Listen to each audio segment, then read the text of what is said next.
Hello and welcome. This is Grant Hughes of Grant Hughes Investigates on YouTube. This channel evaluates all aspects of true crime. As you are aware, videos and live streams in this genre often discuss elements of crime that may be disturbing to some viewers. If necessary, take the precautions needed to avoid these feelings. Factual information related to cases is the key to fostering rational true crime discussions. Fortunately, you will find that here. Please hit the like button only once, share the video, and subscribe if you like my content. Thank you very much for watching.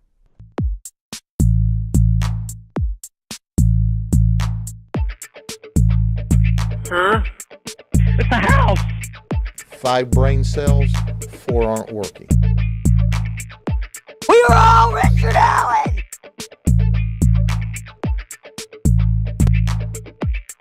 There's mosquitoes the size of bald eagles in that dadgum swamp.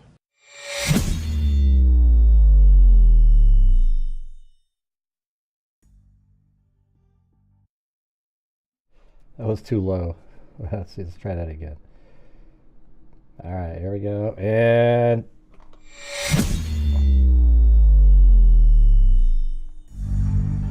come on, Jesus.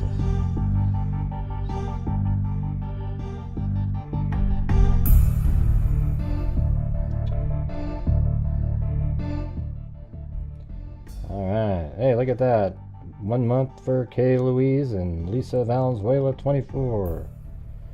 Not sure if I got this. This thing's up kind of high, it looks like. Don't have the dog camera fixed.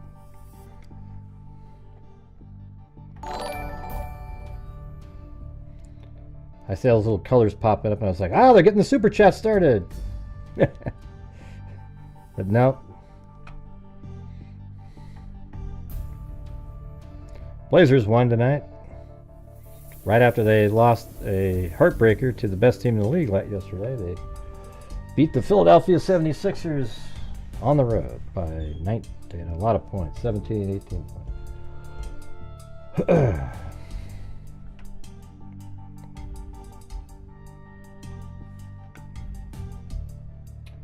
All right, guys. So tonight's one of those test nights. We're doing, still looking at the. Oh, I noticed other people are starting to cover the Paulsen case, Dane Paulsen, and then we're going to. Then there's a cold case that I found, and then we also have Delphi. There's like a motion to intervene that you're looking at. Maybe we'll do that one first, just to get it out of the way. But it kind of talks about. It seems like they're aware of all the different items that were at trial. Different exhibits, etc. All right, so just like every other night, when we do these shows, I rely on your guys' generosity to help support the channel and to keep us going, moving forward. Had a couple decent nights, first 2 nights of the month, so we can keep on trucking. We can do more at the end of the month. Yeah, we did. Mike, last night we figured it out. Yeah.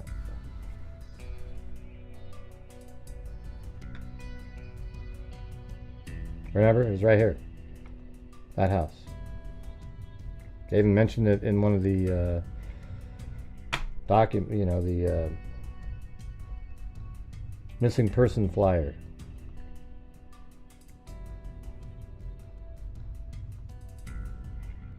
And we don't have GSU PM tonight to inspire others. Yeah, right. Well, I put the 360-degree video out, the first one, and somehow it was missing 10 minutes. It wasn't YouTube, though. It was on my end. You have to, once you render out a 360-degree video, if it's not in one of the sort of native programs that have 360 out there, you have to inject 360-degree metadata so that YouTube knows it. So I injected it, and it must not have waited long enough. So it only did 10 minutes of the 16 minutes. So then after that one, I put out the second video that contained the entire 16 minutes. It cut out it really kind of like all the important stuff.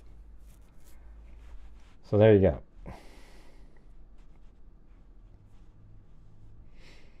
Yeah, it's weird. I don't think people understand how to use it. They're just staring at the screen and going, oh, this is boring, even though I'm speaking on the 360-degree video explaining to people how to use it. They just don't listen.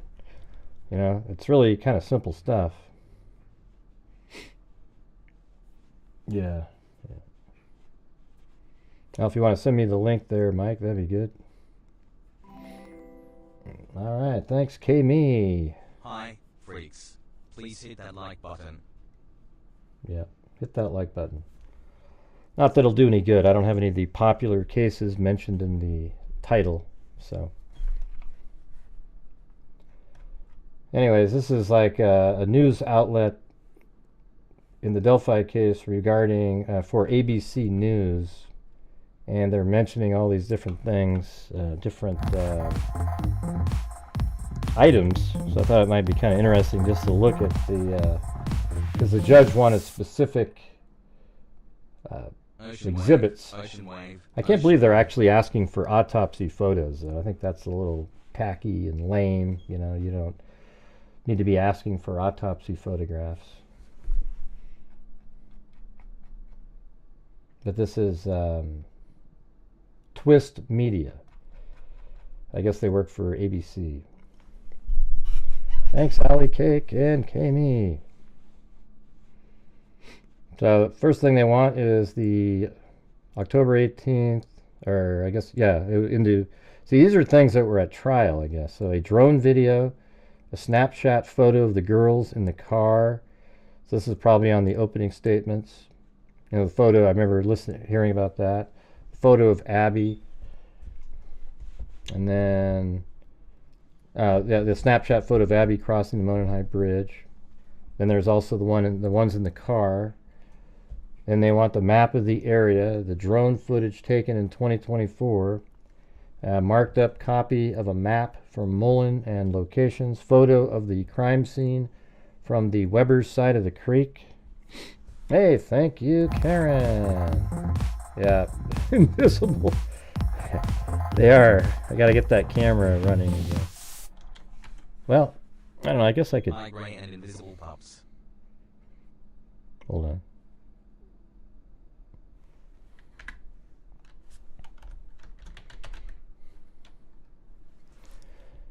All right. I think if I turn on, let's see what happens if I turn on the Wi-Fi, put it on that, and see what happens if I switch over to the camera.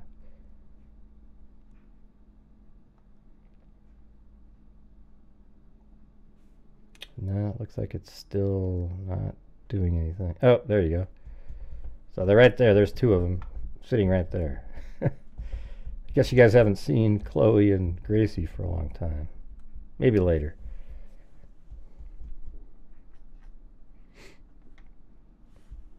I think it's kind of interesting to see all these things that they have over there, though. And wouldn't it make it available for everybody if this news outlet frees those up? Thank you, Moofies. 588, a new number. Free to see the invisible pups.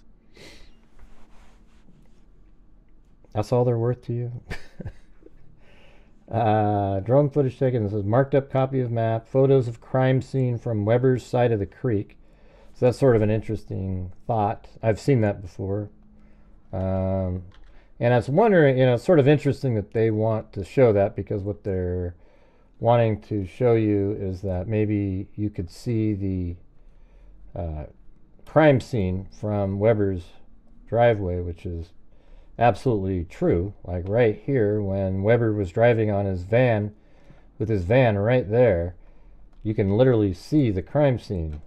And I've seen a photograph that you can see down there. It's like crystal clear. So obviously Richard Allen saw him there, but Weber didn't see him. Yeah. All right. So then there's a aerial map of Deer Creek, the bridge, and the nearby property of Ron Logan. 9-minute drone video capturing the Delphi trails. Drawings of trail maps by Mullen. So these are all things that exist. That's why they're asking for them. Photographs of Libby's shirt and shoe in the muddy water of Deer Creek.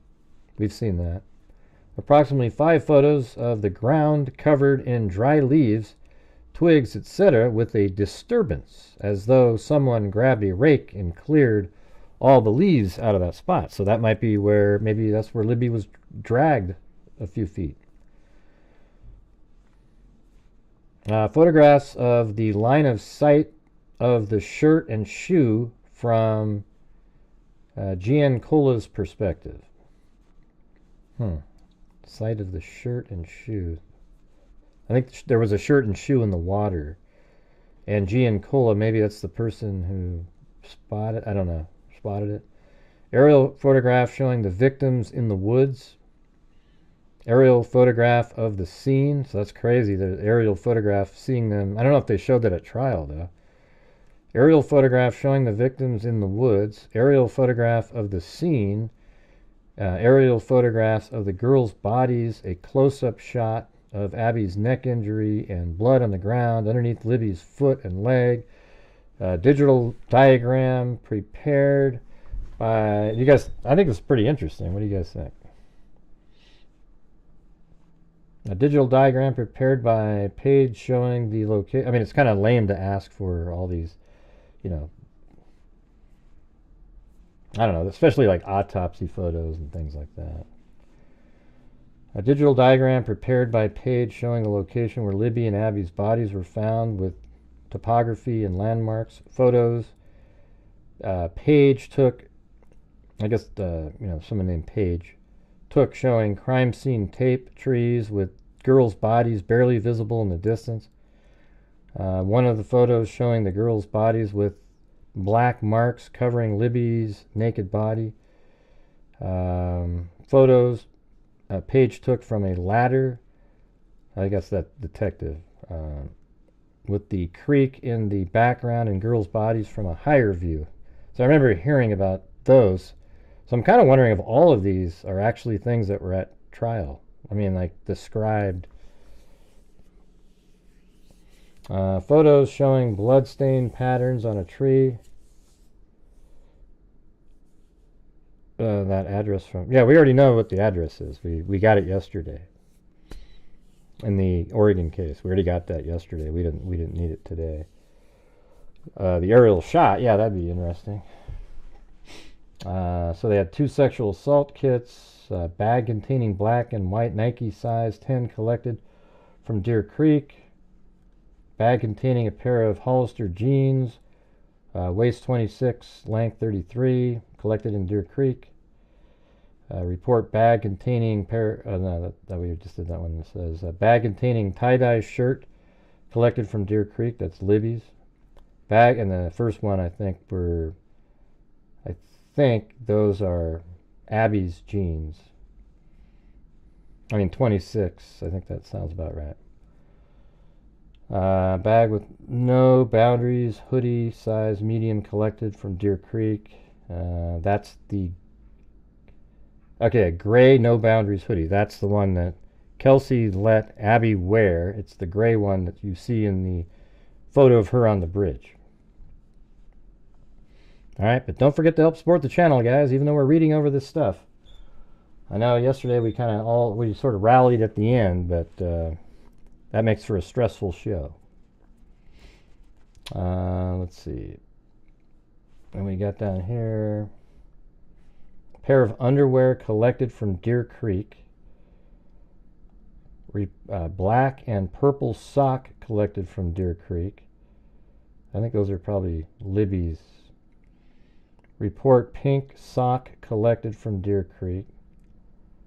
Report, yeah, that's so interesting. I don't know if Abby had her shoes on. I mean, when she had her shoes on, I know she had her shoes on, but I mean socks is what I was trying to say. Underneath. Reading fee. Thanks, Moofies.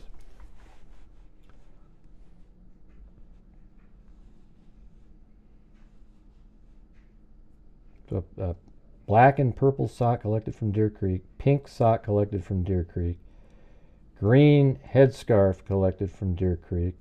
Black faded spaghetti strap camisole size large collected from Deer Creek, collected from ground zero, but taken to the Lafayette Post instead of the Putnamville Post with the other items collected from Deer Creek. Converse tennis shoes, right shoe and left shoe. I think those are the ones that Abby was wearing. A .40 caliber Smith & Wesson cartridge. 6 to 7 photos of the cartridge in the ground. And then strand of material taken from between the fingers of Abby's right hand. I think that turned out to be a hair of Kelsey. A strand of material taken from Abby's left arm. Swab from the inside of Libby's left wrist. Swab from the inside of Libby's right wrist. Swab from above Libby's belly button. Swab of the thigh above the knee of Libby. A strand of fibrous material from the pinky finger of Libby's left hand. A swab of blood stain on a tree 4 inches above the ground level. And then a black Nike tennis shoe under Abby's body. So that was Libby's shoe underneath Abby's body, and then underneath the shoe was the phone, Libby's phone. Seems like a lot of work to have a dog. What does it have to do with what we're talking about? And dogs are worth it. Takes a while for them to be, get to the point where they're like, not any sort of a burden. They're just sort of a joy, But it's like, when they're new, they're peeing all over the place, and it's like, yeah, jeez. Right. Swab from blood on the ground between markers, tree 3 and 4, between markers 3 and 4. Swab from the ground. So how did they get this information to write this? You know what I mean? Like, this is really, I don't think somebody sat in there and took this good of notes. I mean, this is, it's pretty strange. It's almost like they got a hold of Macleod and said, hey, can we have your list, and then we'll write this up for that. You know what I mean? It's just so detailed. A swab from the ground near Libby's feet. A swab from the ground directly below Libby's head. A swab from the ground near the F tree. A swab from the ground between F tree and Abby's body. Swab of red stain below Abby's head. Swab from F tree with red stains near the top of the north side of the tree. Hey, thanks, Allie Cake. A swab from red stain on the F tree near the bottom of the north side of the tree. A swab from the left index finger of Libby. Let's see. Swab from the left pinky finger of Libby. iPhone found under Abby's body. So that was found under the shoe. Report, let's see, regarding swab Sergeant Gilbert collected from the cell phone before processing. Let's see. Swab from left thigh of Libby. Swab from right thigh of Libby. There's going through some swabs, kits, etc. And then blue jeans, size XL. It's Libby's jeans with red stains and dirt. Item collected from Mullen for drying. Lab number 31 report. Pink sleeve shirt unknown size with stains. Lab number 32 report gray cotton bra with stains. Item collected by Mullen for drying. Report regarding black bra with stains. Item collected by Mullen for drying. Abby autopsy photo showing pink sleeveless shirt with red stained areas and lines indicating the sweatshirt was damp on February 14th and still damp the following day at the autopsy. Let's see, so it says, let me read that again. Showing pink sleeveless shirt. That's the one she had underneath the gray shirt in the picture of her on the bridge. With red stained areas and lines indicating the sweatshirt was damp on 2/14 and still damp the following day at autopsy. Google Earth map illustration with measurements of Monenheit Bridge. Sergeant Brian Bunner's resume Post-it note for chain of custody. PDF of Celebrite logical method report showing latitude and longitude of metadata from Liberty German's video. Property record receipt. Photo of the front of Liberty German's phone. Photo of the back of Liberty German's phone. Liberty German's phone with case on. Liberty German's phone with case off. See, like right now we only have 118 people watching. Why is that, you guys? I mean, I just, what am I supposed to do? It's just really hard to make it like that, And there's no reason. I've got 152,000 subscribers, and none of them are interested in something else, like 1,000th of the people. It's crazy. It's not even that. It's like one. It's insane. I don't know.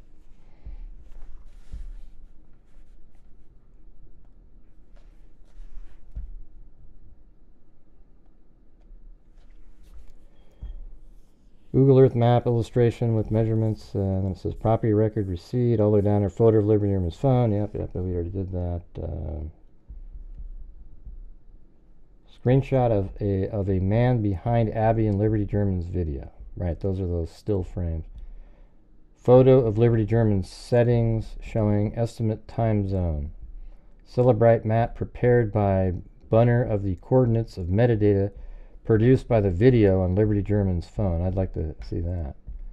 And it was actually closer to 214. They keep putting 213 here.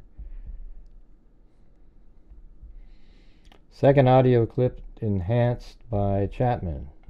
Jeremy Chapman resume. 5 pages of report written by ISP Audio Visual Tech Jeremy Chapman. Containing the original still frames from Liberty German's video. So they put 3 out to the public that I remember. And it looks like they have it. 370, 347, and 343. Yeah, that's exactly, I remember there was 3 of them. One where his legs were both down, and then 2 other ones. And one of them was a little bit more blurry. They found a better one that they eventually put out. And then 209, the raw video from Liberty German's phone on the bridge in its entirety. Still frame from interpolated bridge guy. Interpolated. Copies of Bree Wilbur's snapshot photo from 2/13/2017 taken at 12:43 p.m. and that's the one at the bridge, and then one photo at the benches at 1:26. The copy of Betsy Blair's Fitbit data. That's what I want to see too. Still frame from the Hoosier Harvest Store video. Still frame from Hoosier Harvest Store video showing Betsy Blair car driving eastbound at 12:56 and 12:59. 2:15 still frame of Hoosier Harvest Store video showing Betsy Blair's car driving westbound. I mean, what's interesting about this is this is like all the stuff. So when you're looking at it, you know what everybody got to see who was sitting there. The still frame from Hoosier Harvest Store video showing Betsy Blair's car driving westbound at 2 p.m. and 1:15. And then still frame from Hoosier Harvest Store video showing Betsy Blair's car driving eastbound. And then still frame from Hoosier Harvest Store video showing Kelsey German's car driving eastbound at 1:49. Then a still frame from Hoosier Harvest Store video showing Betsy Blair driving westbound at 2:18. And then 2:19 still frame from Hoosier Harvest Store video showing Sarah Carbaugh's car driving eastbound at 3:56. Now, why haven't they should have mentioned the, I guess let's see at the top up here. Yeah, they don't have the black Ford Focus one there for some reason. Alright guys, if you're out there, if you could please help support the channel. We're currently at 1/10 of the goal currently. And it's might come down to just some of you in here because we only got 135 people and it likely isn't going to get any better. And then right here it says, report an affidavit of FBI officer who retrieved video on identified cars. Sarah Carbaugh marked mud and blood on bridge guy image. Oh wow! So she actually drew where she saw this stuff, and then they asked for the autopsy photographs. 123. They have the exhibit numbers here. But where did they get those numbers? Were they that paying attention? I don't know. That doesn't sound right. 220. Diagram of crime scene, and then autopsy photo of injury close up. Autopsy schematic for Abby. Autopsy schematic of Libby. Autopsy photo of inquiry close up. Cecil. June 26, 2019 extraction. Copy of Snapchat photo of Abby walking on the Monon High Bridge. This photo, Abby on the bridge, was found by Cecil on the internet and Libby's phone or Snapchat. Original image of Abby on bridge with no timestamp. Liberty German's timeline from Cecil extraction. Original Knowledge C database report. Battery level on phone report. Day 6, lead sheets. Richard Allen lead sheet. So that would be when he went in and turned himself in. Or, not turned himself in, but said, hey, I was out there. Doolin notes from his February 18, 2017 interview with Richard Allen. Doolin's narrative from his 2018 interview with Richard Allen. Well, I don't think they have notes from him. I guess they do if you have it right there, though. 232, top half of lead sheet from Kathy Shank showing additional information about Orion disposition. And then the Hoosier Harvester video frame by frame from east to west. Hoosier Harvester video frame to frame east to west. And then again east to west. It doesn't change any wording here. Close-up of vehicle in frame. And then a photo of Richard Allen's car at CVS Pharmacy. Then the photo of Richard Allen's car at CVS. And then the Hoosier Harvester video. Hoosier Harvester video doesn't show plate, VIN. Yeah, you think a Hoosier Harvester video is going to show a VIN number? You got to be ridiculous. And then 246, enhanced version of Bridge Guy video. 247, photograph of items seized in search, and that repeats itself all the way down to here. So there must be searches at Richard Allen's house.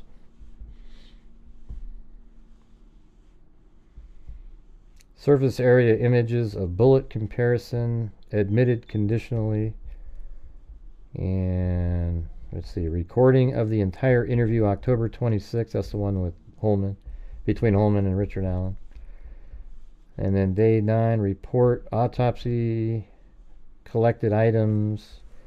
And then down here it says DNA from Derek German, DNA report, crime scene photo of the blood that was a stain on the tree. Crime scene photo of the blood that was a stain on the tree that was about 2 feet from the base of the tree.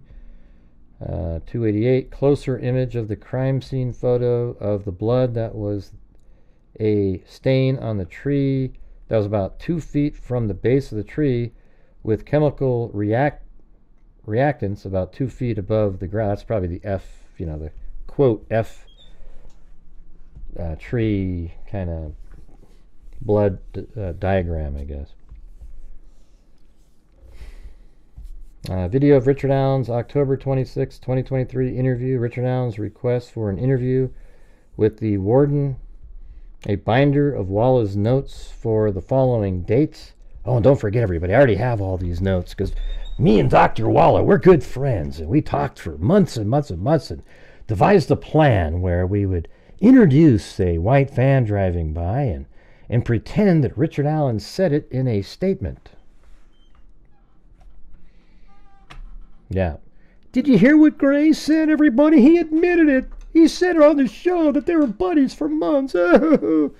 See, what I just said right there is exactly the shit that Baldwin treats as real, if it somehow helps this person. And I don't know Dr. Walla. Never even heard of her. When I actually heard the rumor of the confession, I didn't even know her name. Okay? I'm cool. I'm glad she watches my channel. She also watches Bob Mata's channel. So, not sure how you want to take a look at that. A picture of Richard Allen taken sometime approximately 2016 or 2017. Yeah, so they actually have, that might be the one that we've seen. Picture of Richard Allen taken sometime approximately between, did they show those at trial? His picture of him, what he looked like back then? Brad Weber's 2000 Ford Econoline van, zip drive containing audio recordings of conversations between Richard Allen, Janice Allen, and Kathy Allen. So these are all these different recordings, you know, different dates, etc. I'd like to see those. Camcorder video played to help jurors understand the harsh conditions. They're never going to release those. None of those will be released. Documents related to Brad Heath's work scans. I actually interviewed Brad Heath before. And what he saw, etc. Day 14, stitched together prison video from 2 to 7 p.m. on April 12th and 8:10 a.m. on May 25th.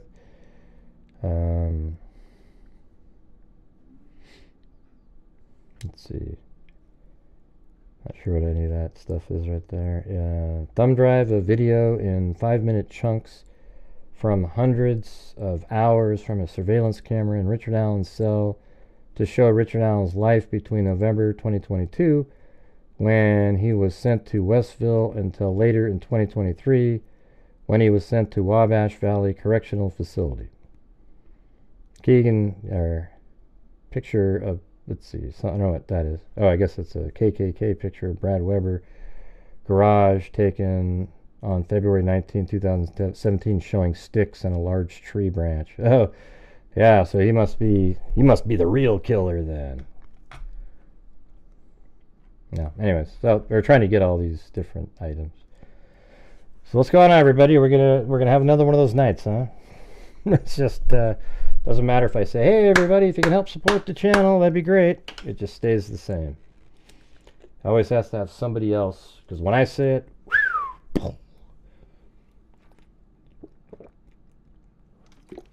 I'm sorry if the topic isn't interesting to you.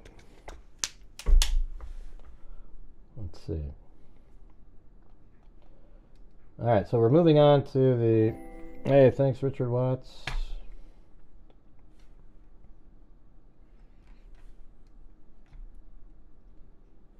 I'm going to move over to the Paulsen. Now these are some of the images from today out there. So let me move back over.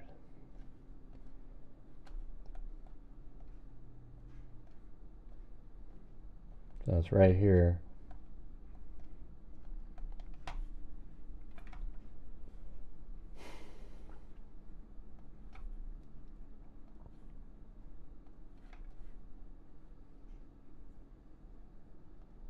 Yeah, we don't need the address of the property. Where do you have it?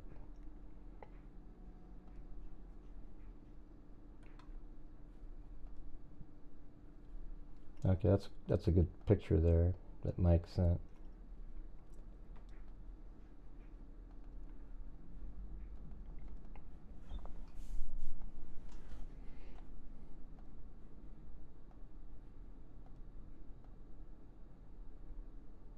I'm just downloading some images. That's when that guy was pulled over, yeah. I knew, I couldn't find that precise location though, weirdly. I could tell it was like a curve that heads out over the ocean, but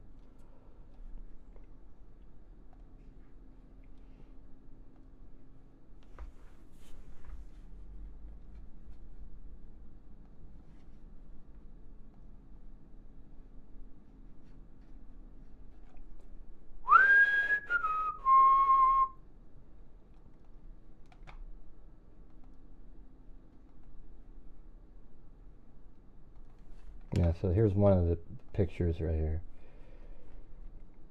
That's not the house. The house is right in here, though. Let's see.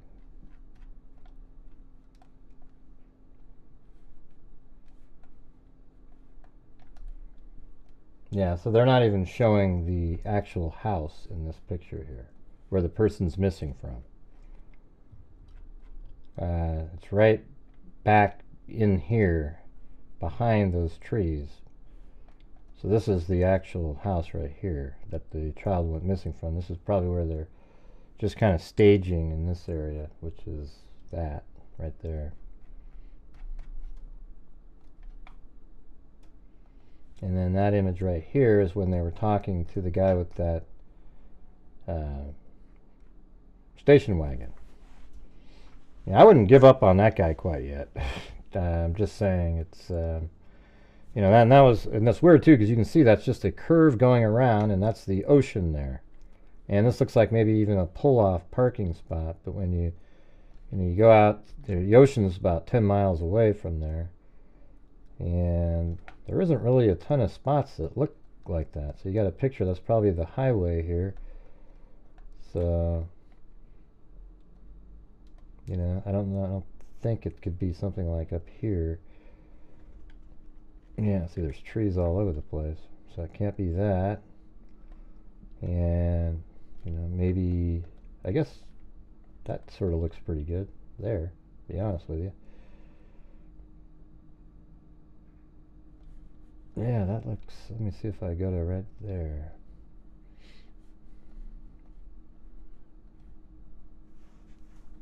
Yeah, that looks pretty good. Even has the that little fence over there, and that extra little path around the, let's see. This might be exactly where, I think right over here maybe. Okay, is that a raised sidewalk or just a, I mean, it is raised. I can see the shadow on the inside. I think that might be where he was pulled over. Somewhere right in here, just a little lower camera angle.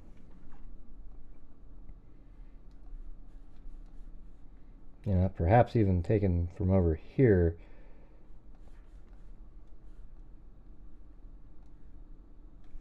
Because look at, I mean, it's interesting how that right there is very similar to this, but the camera is much lower, and so maybe they're even off down here in that picnic area. I don't know, it's hard to say, but I think that kind of looks like the right spot. But you guys, if you could please help support the channel tonight. We're having one of those struggling nights, so I'm asking for you guys to support the channel. This is how we make it. My channel relies on the generosity of the people watching the shows, because there is no ad revenue on these live streams. So for me to justify spending 3 hours on here, I need the support from the people watching. Let's see, this is, I'm going to say, likely filmed station wagon. I know that falls on deaf ears, but if you guys could listen, that'd be great. Let's see, that's not where I want to put that.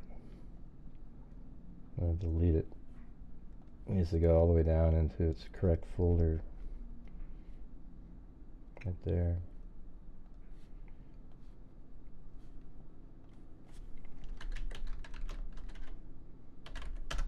Yeah, there's been no coffees, nothing. I mean, it's really disheartening.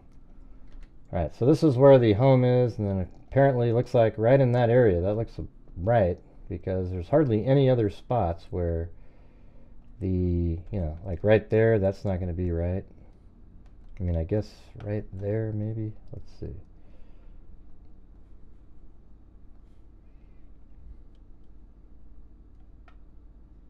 Ah, jeez, what the heck was that? What's going on here? Oh man. Yeah, that's not the right spot.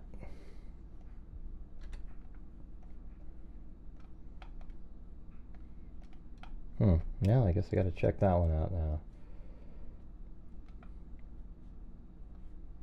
No, don't think so. That first one looked way better than this. I guess that's possible right here. No.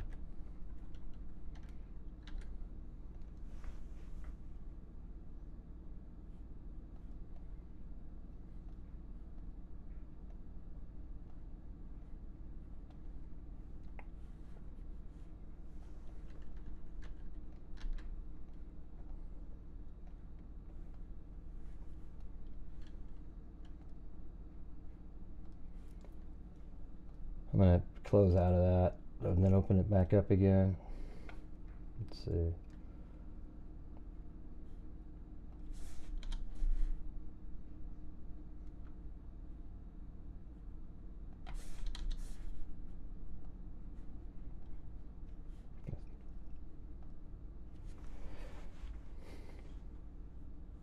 Right, I found it.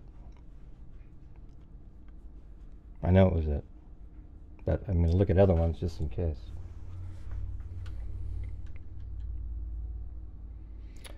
Just don't worry about it. More than we're at. We're at $26. It's horrendous. Okay. Let's see. I have to try to really be able to do well at the end of the month. I try to, through all of the various things that I do, ad revenue, super chats, memberships, to try to bring in around $300 a day to be able to, you know, maybe donate $3,000 to $4,000 at the end of the month. Okay? And we started off the first 2 days, beat that, but this one here is going to set us back yet again for the month if we don't pull together as a, you know, this is just, I put on the shows, you guys support the channel. That's how it works. All right, so this is search continues for missing Silette's 2-year-old. Are here to help. This is every family's tragedy. And both videos I put out today didn't get viewed at all. Today, including boats, drivers, and 800 views, 900. I fish this river all the time. I have a drift boat and I drift it. And I'd say right now it's medium to where, you know, 3 days ago the river was quite a bit higher and it was running a lot faster. Yeah. One of the volunteers helping the search for the past 2 days lives in Salem. She called out sick from work just to keep searching. This is horrible. Thanks, Allie Kate. Found. So I came out here because... All right, Silette's 2-year-old who went missing on Saturday remains more than... remains missing more than 2 full days since he was last spotted in his parents' front yard. Dane Paulsen was last seen around 4:30 p.m. March 1st in his yard near milepost 21 on Highway 229. Since then, nearly 100 certified search and rescue members have scoured a total of 311 miles and 682 acres looking for the boy who was described by the Lincoln County Sheriff's Office as friendly and fearless and is comfortable around strangers and water but cannot swim. Yeah, I mean, that's the one thing that I... Right, well, they were great videos, but nobody watched them, and they will not be helping my channel out at all, okay? Investigators said Sunday there is no evidence at this time to suggest criminal actions are involved in this incident. Volunteers are working with the certified searchers. Authorities said the volunteers have covered about 230 acres in the search zone. Now, this is every family's tragedy, she said. This is horrible. Yeah, so I came out here because it's a mom... What? Because it's a mom call for help. I don't know what that means. I want to come, so yeah, so that's why I'm here. Another volunteer, Jeff Lawrence, is also an Elks Lodge officer who fishes in the Silette's River often. The river, he told Coin 6 News, is medium to where 6 days ago the river was quite a bit higher and a lot faster. Lawrence said there are people from Castle Rock, Washington and Boise, Idaho who come to search. We've got our own smaller maps that we're using compared to what the sheriff's office has. And it says the searches also include watercraft, divers, drones, and canines. On Sunday evening, authorities, I wonder if they used a FLIR drone the first night, you know, something that could pick up heat signatures, like a infrared. On Sunday evening, authorities said a car that had been seen near Paulsen's home around the time he was seen has been found and is no longer a point of interest. I think I wouldn't cast aside that person. I would, you know, the thing that's odd to me is this was just a car sort of seen in the area, and he even admits to seeing the kid with the dog. I mean, that's a little odd, you know. I mean, like, wow, okay. I mean, it wasn't like you were just some car that was driving around in the area. You literally saw the kid. So, I mean, I would use him, you know, as a witness to where he may have been, etc.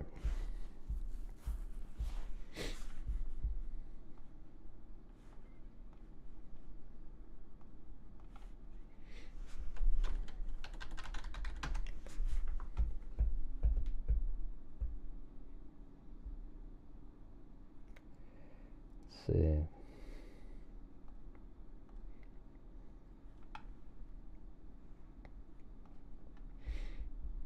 All right.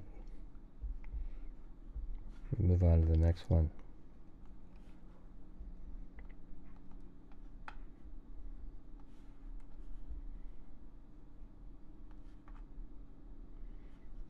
Yeah, and there's a lot of different pictures now. We got this one. Looks like my neighbor's backyard. Man, these are people searching. There's looks like they have snacks and water. And there he is right there.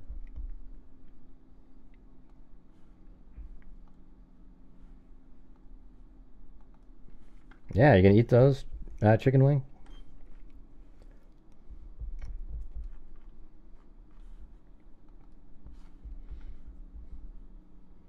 This is Fox News is posting on it now. A 2-year-old Oregon boy vanished from his family front yard while playing in broad daylight on Saturday, prompting a massive search, authorities said. That's why sometimes it feels like it could be like an animal. You know, like, you know, I mean, you got the options. Are the parents involved? I mean, is there any other evidence that there was this kid walking around? Or is that just what the parents are saying he was doing? Is there any, like this guy that was driving that van, the station wagon, he said that he saw the kid. So maybe that means something. Yeah, I think that's what I said yesterday. I think it's, you know, likely he's in the river, but there's also animals, lots of different animals out there. So don't really know.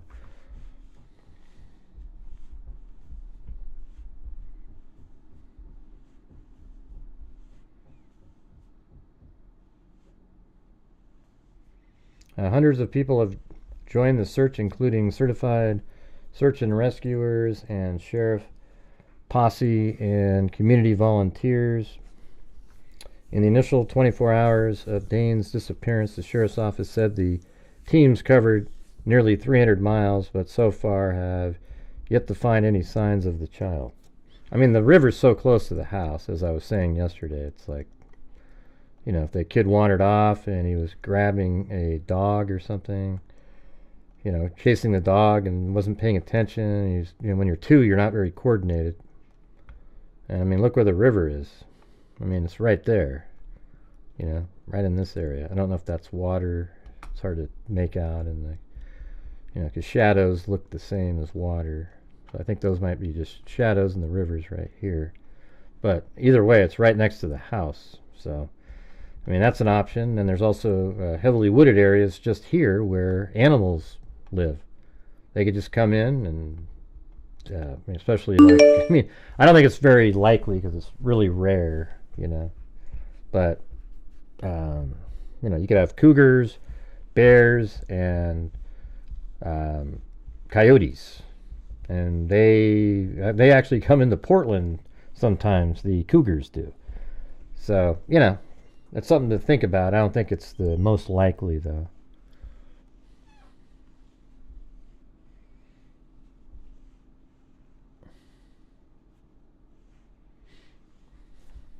All right. Anyways.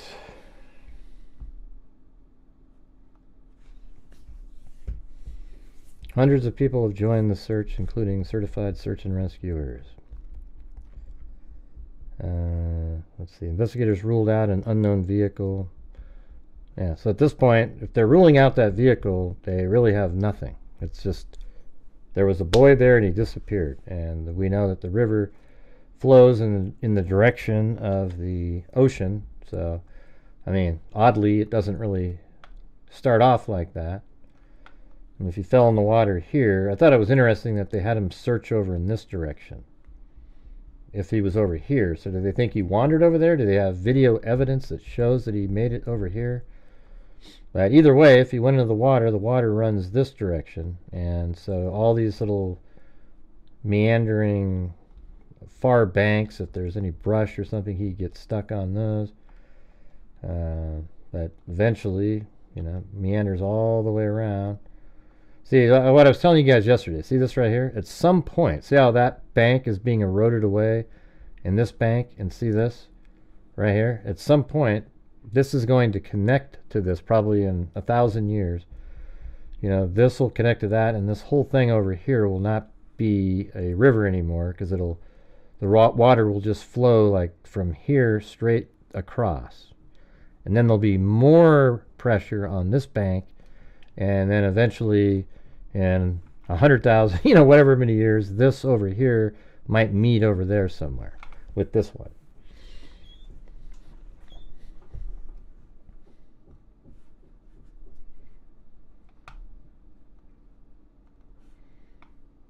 So there's really nothing new or anything. Tonight, an urgent search is now underway for a missing... I hate that guy. A massive search is underway for an Oregon toddler who was reported missing on Saturday afternoon, according to the Lincoln County Sheriff's Department. Dane Paulsen, 2, was reported missing at approximately 4:25 p.m. Saturday and was last seen laying in the front yard of his family Siletz, Oregon home. So he was seen playing, not laying, in the front yard of his family's Siletz, Oregon home, out of sight of his parents, the Sheriff's Department said. So they saw him playing out there, which would just be, he'd be playing right here. And so, if this house had a camera on it, would have filmed him probably if he was walking around and made his way over to here. However, they just saw it the last time they saw him when he was playing in his front yard. But if he wandered off, we did a show, I don't know, 2 or 3 years ago regarding Texas EquiSearch, and there was this 2-year-old kid in that case, and he just disappeared. It was exactly the same as this. And you know what happened? They found him 5 miles away, just kind of walking around.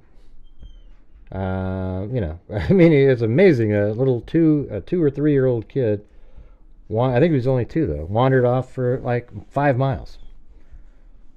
And they found him, but it took a couple days. It wasn't like it was right away when they found him, because he was outside of the area where they had thought maybe he'd gone. All right, guys, what I need to do? Do I have to throw myself in prison? I haven't been mean to anybody. Do I have to dance a jig? What do I need to do, you guys? We got to get the numbers up for tonight. How do we do it? Let me know. What do I need to do? Thanks, Sandy, for the coffee. Got 1 coffee in here. We're currently at 1/6 of a nightly goal right now. I don't know, Mike. So that's what we're at. How do we get moving?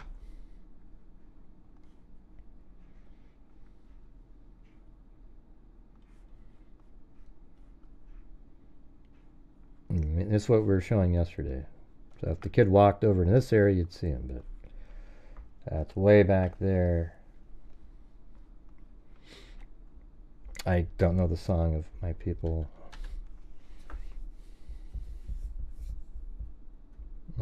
That's what they all say, Jenny. They all say the same thing. Yeah. Now try a yeah, I can't do a headstand. I'd probably pass out.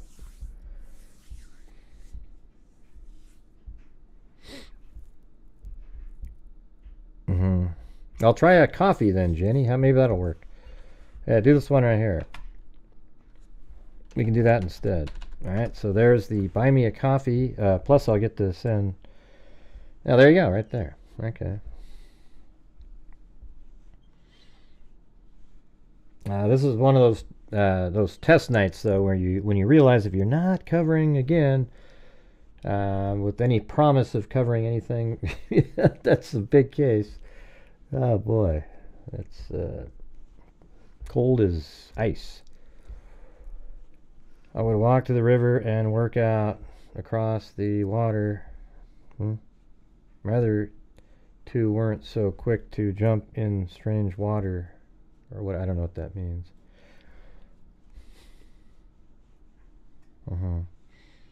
Anyways, we're talking about a kid, not chickens. Yeah, so I think all these trees here block the house. You can't see it.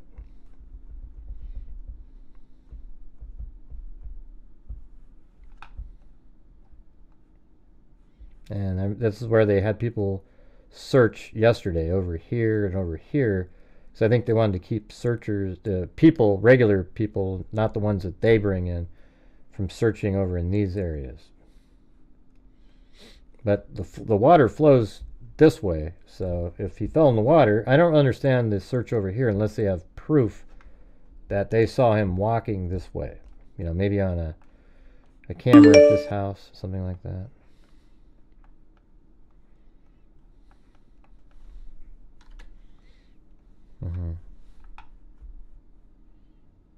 Hey, thanks Jenny for the coffee. All right, we're at 1/5 now.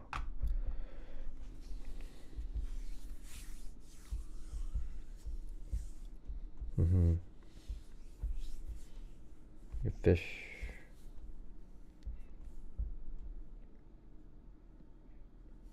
Right, so they must have like some information that he went over here, because they mentioned this road. So I don't know why they'd be looking here unless there's information that literally show him maybe crossing the... You know, maybe there's a camera on this house over here. I don't know. It's possible, though.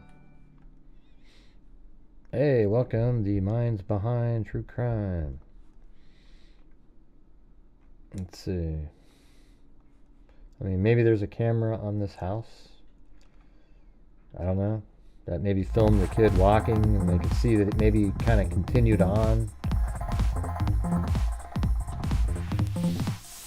And a lot of people out there blaming the parents again. I mean, we have no information. I mean, shit, you live out in the middle of nowhere. You'd think you could just maybe let a kid play.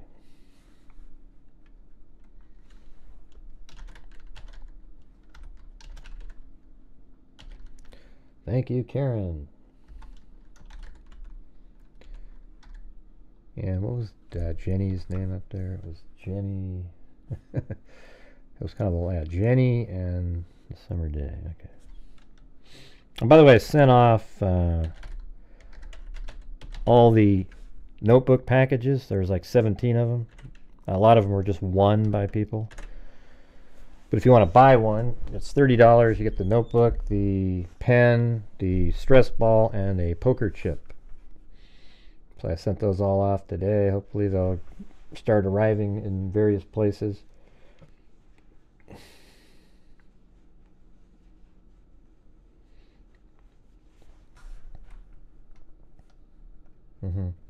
So this is one of those cases where there's so little information that it's not even... speculating isn't even useful because we don't have anything. It's just... There was basically the facts of the case are this. There was a kid playing in the yard, and he disappeared, and that's it. Because if they've ruled out the station wagon person, it doesn't mean anything.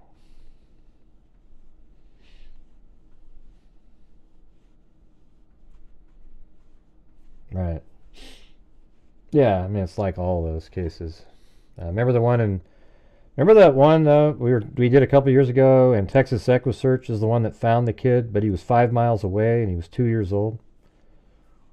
And thank God it was in a warmer environment.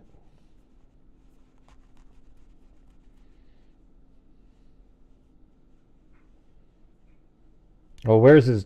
Does the father live on the same property, or do they have the other lot that's near the road?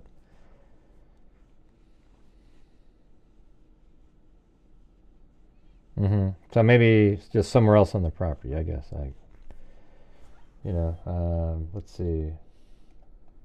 So maybe he lived on, this looks like a couple different little trailer kind of situations going on here.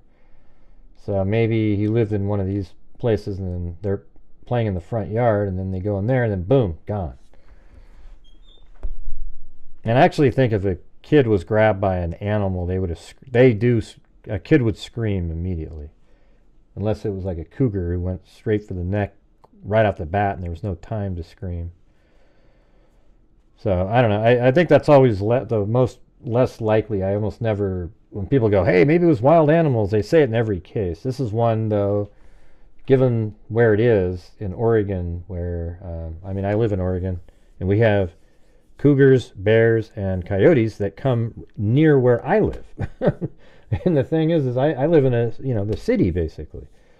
So they make it into there. So if you're out in the middle of nowhere, in a wilderness area, maybe they could be there.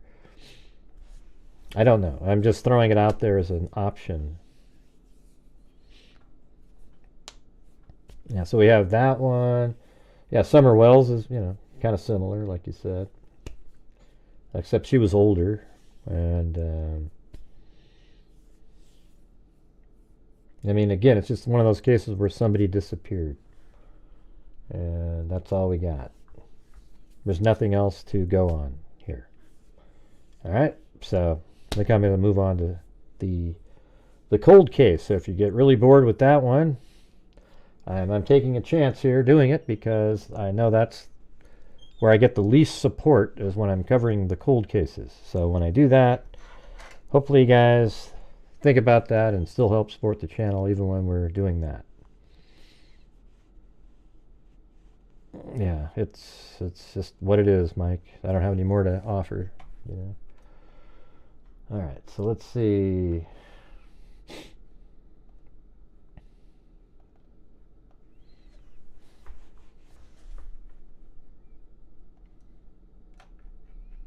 I know that other channels, the second you have a missing child, they just go straight after the parents and spend all their shows on that because it sells, and I'm not going to do it. All right?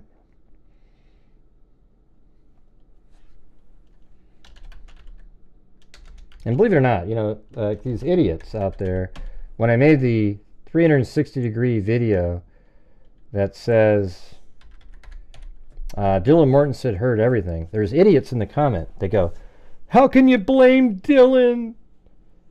She was just... And I go, I didn't blame a soul. I've defended Dylan about 1,000 times. I said she could hear everything. She's right there.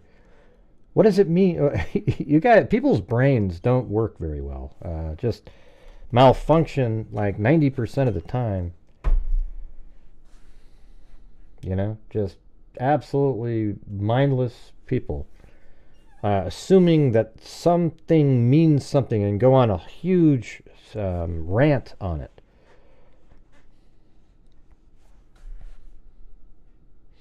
All right, so you guys, currently we're at $30 and $37.85 in the super chats and 20 on coffees. Does that sound like a normal night to you guys?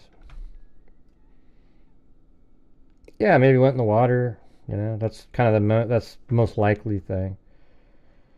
I think it's really, really like crazy if he walked all the way out to the road and some car just happened to drive by that was a predator and picked him up. It's not impossible. I'd actually keep monitoring the guy with the station wagon, to be honest. I think that's kind of a really weird thing that...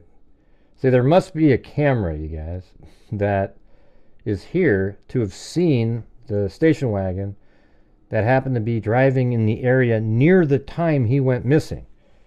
And then when they finally catch the guy, he says, yeah, I saw the kid. And a dog.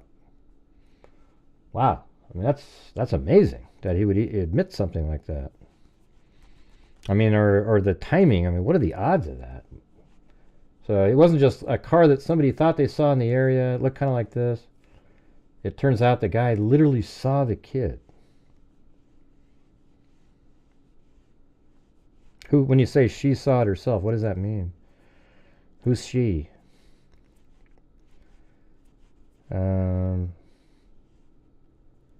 I don't know what that means. She saw it herself 30 minutes before. Who?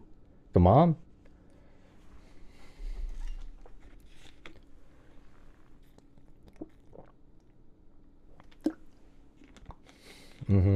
So she saw it 30 minutes before, and then somehow this guy remembers. So maybe he just looked in the yard. Well, how would he see from the road him playing in the yard when you can't see that far? See, there's trees all over the place here.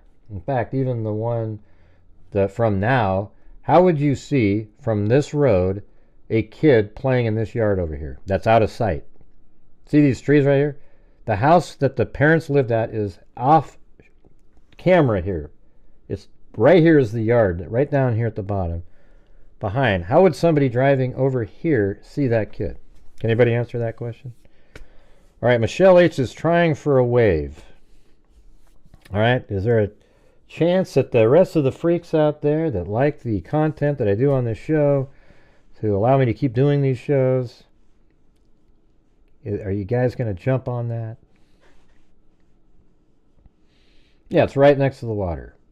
He could have just walked over there, fell in, and if he can't swim, they said, so almost would immediately start drowning and just float down the stream.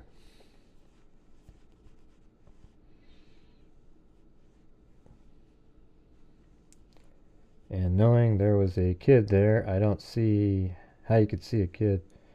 Yeah, so that's kind of odd. I mean, I'd like to know more, but see, that's the thing is law enforcement must think that the kid crossed over here or something. Or maybe they're using this witness to say, yes, I'm over here. I don't know. See, if the mother saw him 30 minutes before, then that means, how did the mother see him? Let's put it that way. Okay? I guess we have to look at it like that. So if the mother saw this person, then, okay, so if she's admitted to seeing this person, that means that the vehicle is in a place where it could see the kid. So it's almost like they were playing in this yard. Because there's no way if you're playing over here you could see that vehicle and then also be able to identify it. Oh yeah, it looks like a 1990, you know. I think there's a camera out there. There's either a camera out there or the kid was playing in this yard, not the one over here. And maybe the father or something owns this one, and it's just one big sort of property with two different addresses on it. All right, Michelle H just tried for a wave up there. Can we get moving on Michelle H's wave? That would be awesome. Hey, it looks like Linda Howell did that. Don't leave Michelle H hanging, you guys. Water looks deep. And yeah, well, I mean, that shows you how deep the water is. And the guy on the news I saw earlier said a couple days earlier it was much higher. Because it had been raining a lot here in Oregon. Yeah, I mean, my first thought was he went in the water. Okay. I'm throwing out other possibilities given the kind of remote area that this is in and the wildlife stuff, and he's only 2. Very small little kid that an animal could have easily ran in and just took him, you know. It's pretty creepy. I mean, look right over here even. Ocean wave, ocean wave. Hopefully they searched all around in that area. All right, hey, thanks to Linda Howe, Lisa L, and Allie Cake. And by the way, if you do $5 or more, you get put into the spin at the end of the show for winning a notebook. Or maybe we'll do something tonight if you guys want to do it. If I did something where, let's see, if you guys, I mean, it's a bad night to do it because it's so slow. But we could donate money to the National Center for Missing and Exploited Children if we got to a certain number or something. Is that something you guys would be interested in doing? Maybe, do an early in the month donation to, like, for maybe $500 I would give. If you guys get to 300 total, we're at 47.71. No, I don't have the wrong house. I don't care what Mott Knight's saying. Okay, I really don't give a shit who that person is. Yeah, the house is right here. That's the house. Then there's another address right here. But it seems like from the road you'd be able to see the kid if he was playing in that yard. This is the house right here. Okay, so we've known that the whole time. Are you guys interested in doing that or not? I didn't see any yeses. Thank you, Lisa Taylor.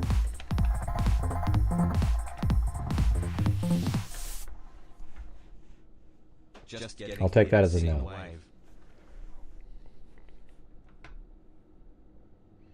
I'm actually basing it off of one of the police posts who gave this address right here.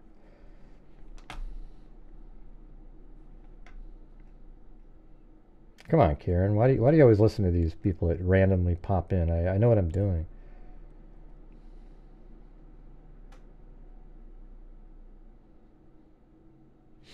Yeah, there's this house and that one. These are the only two that it's at. This is the one that I thought it was at originally, because it's right there. However, the address that law enforcement gave is this one, right? But this one here makes the most sense based on the stuff that we know about. For example, if the mother was at this house, yes, she would see the car driving by. Yes, the guy in the gold car driving by would see the kid playing in the front yard over here. Doesn't that make a hell of a lot of sense?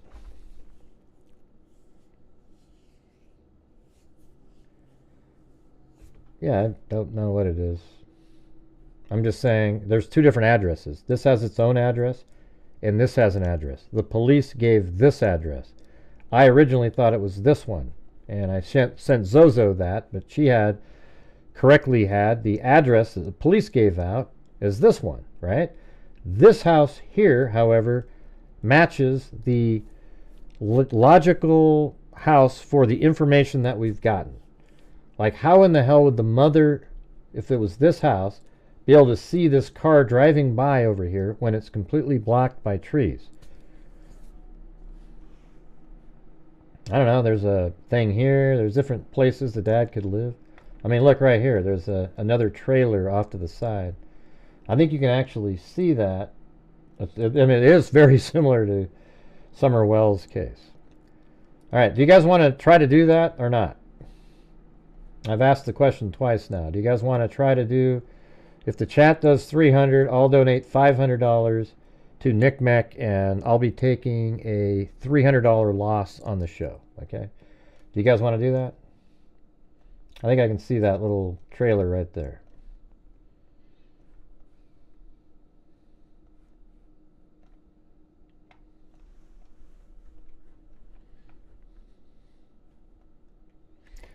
Right. Well, how would he see the kid and the dog if it was way back here? But if the kid was playing here, he could easily see it.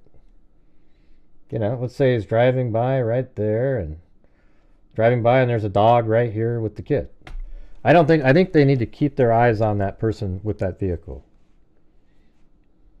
That to me is too weird, you know. And if that guy saw the kid over here-ish, well, you're kind of, you know, you're quite a bit further away from the river at that point.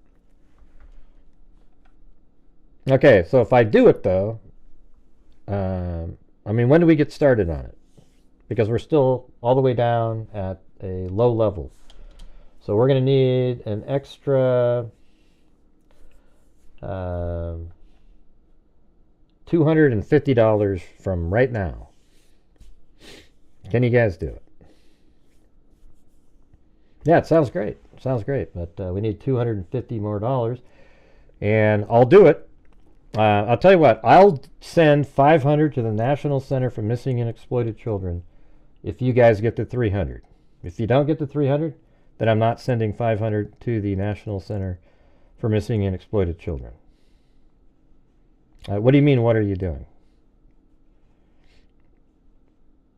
I don't understand. Like, when you type stuff like that, I don't know what you're talking about. What are you doing? I'm right here. I'm trying to raise, if you guys get 300, I'm donating 500 to NCMEC, which would be, if a show brought in 750, then I would make 500 for the channel. So I'm going to be donating 500 if you guys bring in 300. Oh, or you must be on rewind, Zozo. Or a little, not rewind, but a delay or something. What do you mean, we? I don't know what that means, Glenn. Yeah. Man, people are just... Alright, so that's what I'm offering. If you guys do that, we'll send 500 to the National Center for Missing and Exploited Children. Don't all get started at once. Boy, you guys just all jumped on that. Man, that was awesome.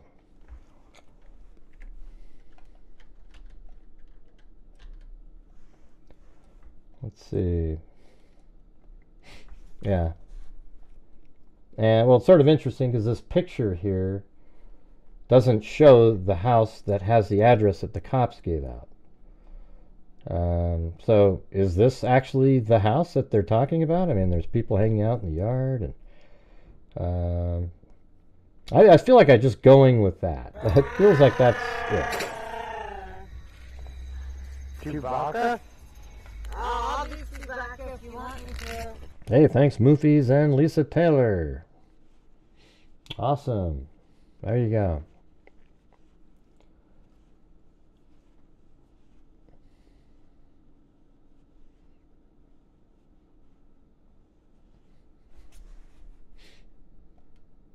I don't know what you're saying. Anyways, I think my first instinct was right. Like, see, this is 20736. This one is 20738. You can see the number right there on the screen. And that's what law enforcement wrote down, okay? So maybe the kids were playing at this one, the 2-year-old, with the dog, and that's why the guy driving in the gold station wagon could see.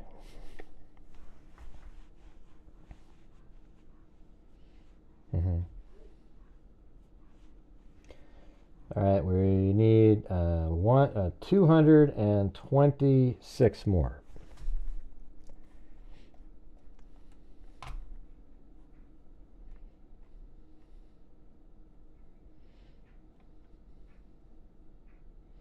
Right, well, I don't know how the driver would see the small little kid and the dog if he was over here.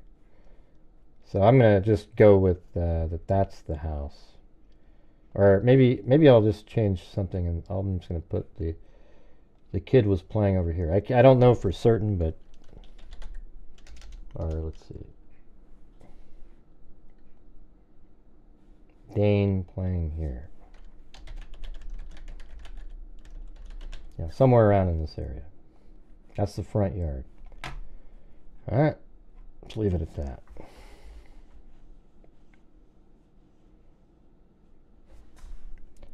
And thanks up there to Moofies. And also Lisa Taylor.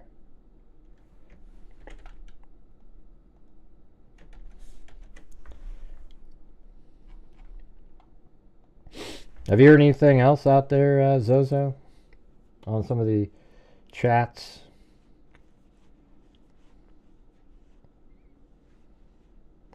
So where are all the freaks, man? Normally when we have something like this, a little goal thing where we shoot for, where I'll donate $500, you guys are all over it. And tonight it's just, yeah, it's just so lackadaisical. I don't know what you're talking about, Mott Knight. Never heard of you in my life. You must be one.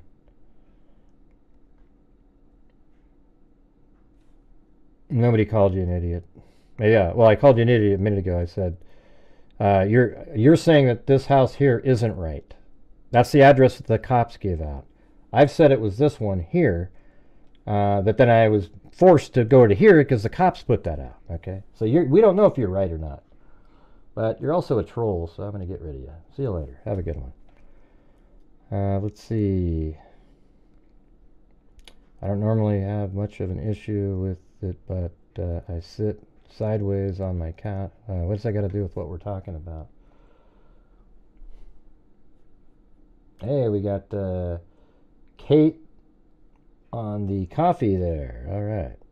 Thank you. With the cat eye on the coffee. All right, so we need 100 and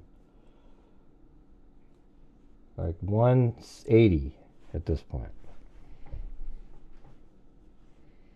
Have trailer campers set up. Yeah, exactly.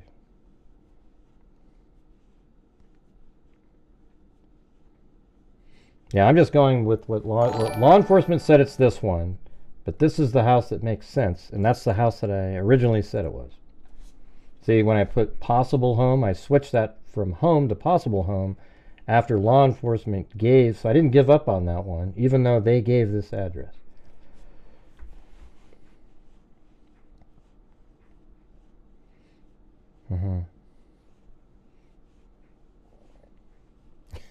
It should be really simple, you guys.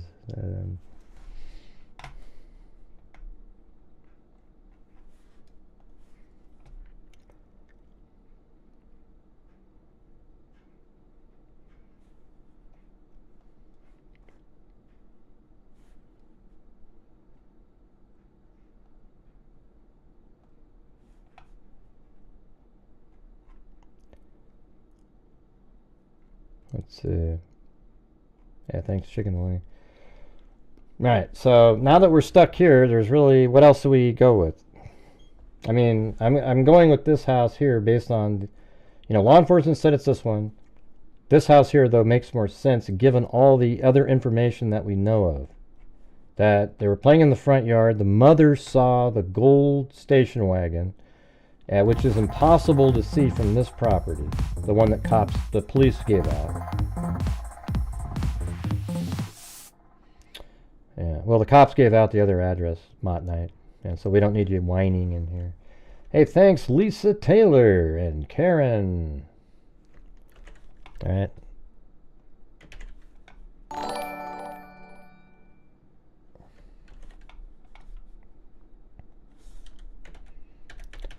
All right, let's see. That's actually 231. What are we at now? Let's see. We've given $233,000 since January 2020. All right, so that's the actual number. That's pretty sweet. So in a 5-year period, because of the freaks, the ad revenue, etc., $233,000 has been given to various true crime related charities and our DNA fund. And we just picked a new case. I don't know if you saw the case that I went over last night. Did you guys see that one? It's pretty interesting because it NamUs didn't really have, it wasn't really that interesting in NamUs. And thanks, Lisa Taylor. That let's see. So now we're at, I think we need 150 more.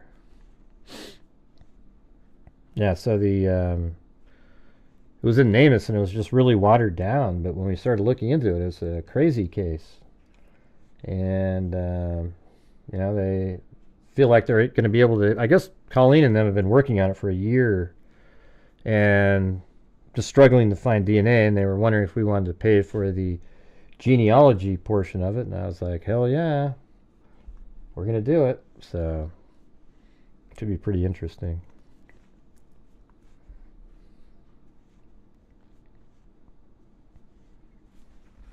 Yeah, I looked on Ben Verified and neither yesterday, and neither of the homes have the name of the last name of the parent. Paulsen has, neither of these homes have their name on it. So I thought maybe they were rented, just like you said, but I don't know. I don't see the rental agreements. Has to be in the river. No way, it's an abduction. Looking at property.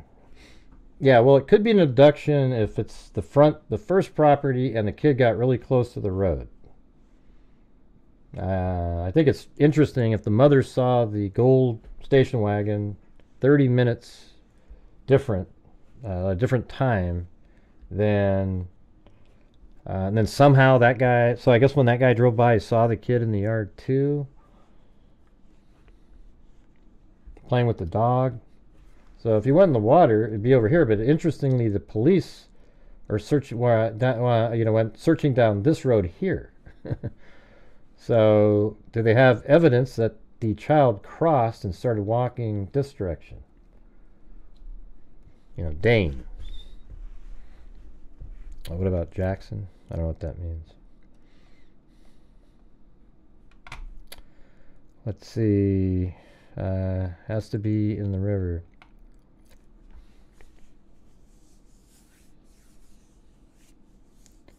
Thank you, J Cool 3300.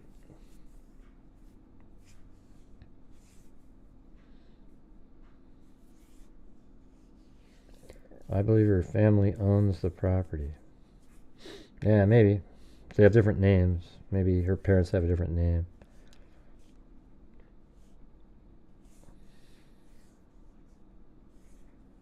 I don't. What do you mean by that? What about Jackson? What does that mean? Whose username? Oh, I mean, you mean her surname? Yeah, that's what you wrote. Or maiden name, I guess. I don't know. Let me go look. I actually have them in a folder here. I think.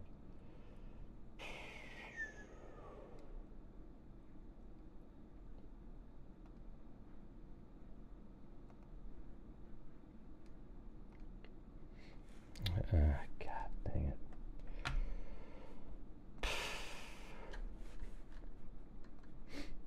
Alright, you guys, we're still, need about 130 more.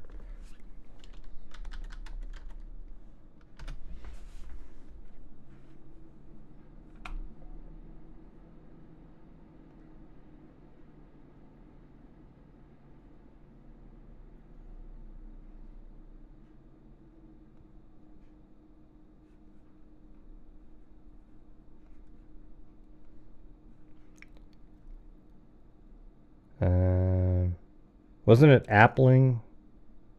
Hers? What's the mother's first name?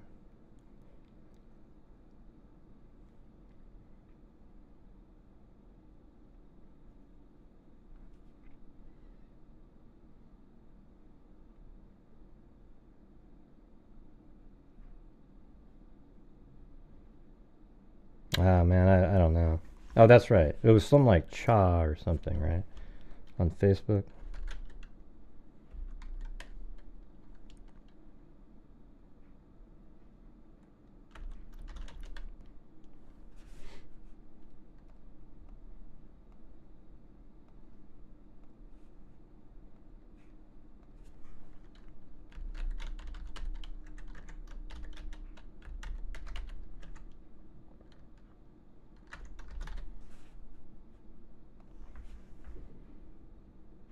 So they have her at Lincoln City. And let me just see if maybe I can find her parents. Yeah, Jackson.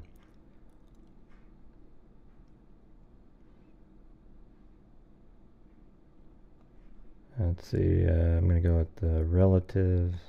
Well, there's 0 possible relatives on that list. Let me see the other. There's another. Has to be the same person.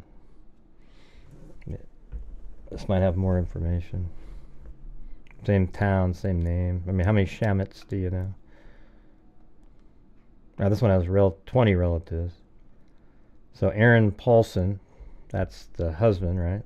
He's listed.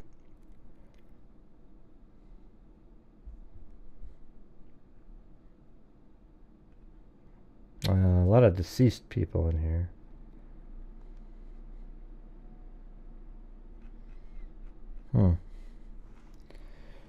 I don't know. It's there's no like father in here. That's maybe Aaron's father is the one. Father-in-law is what she was talking about.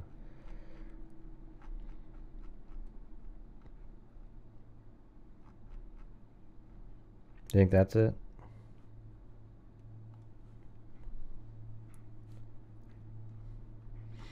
Man, you guys are really typing up a storm in there.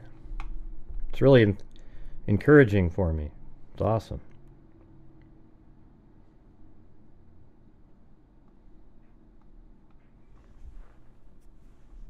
Okay, Patty, and yeah, so the father looks like he passed away a while ago, or maybe it was a brother.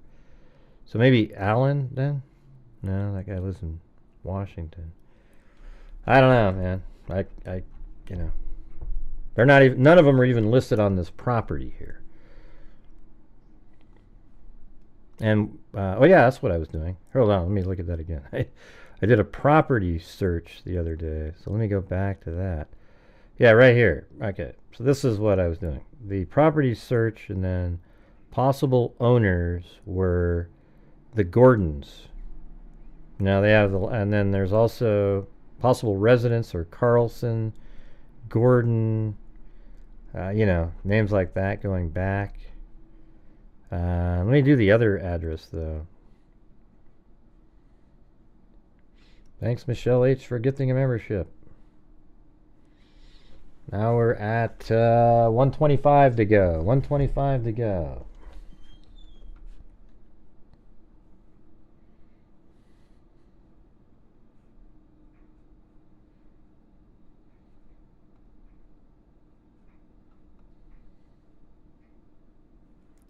I'm on a different screen if you're wondering what I'm doing.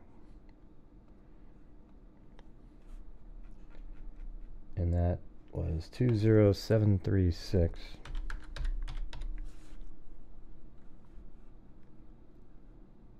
Sluts Highway.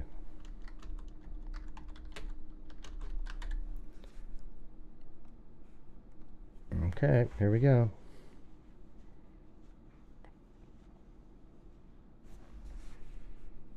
Possible owner. See, that's the same thing. Yeah, so maybe it's just one property, but it has two addresses on it because it's the Carlsons again. Isn't that interesting?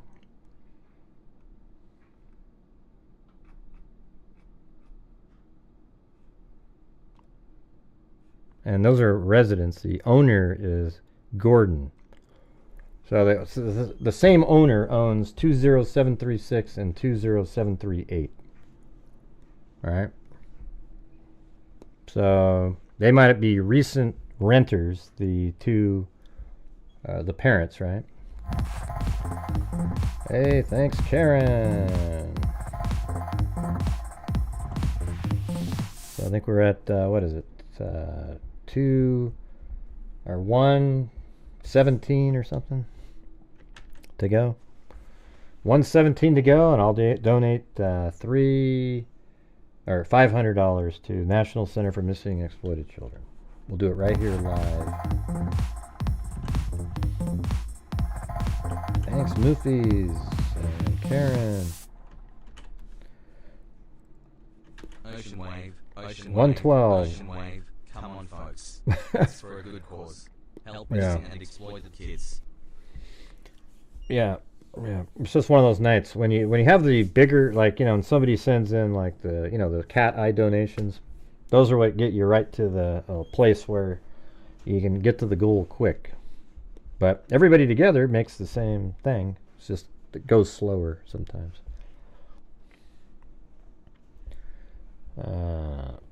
Let's see.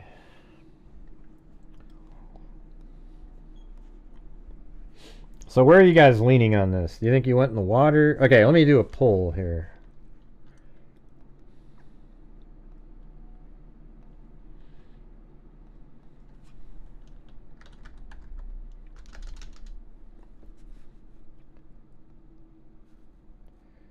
Okay, water.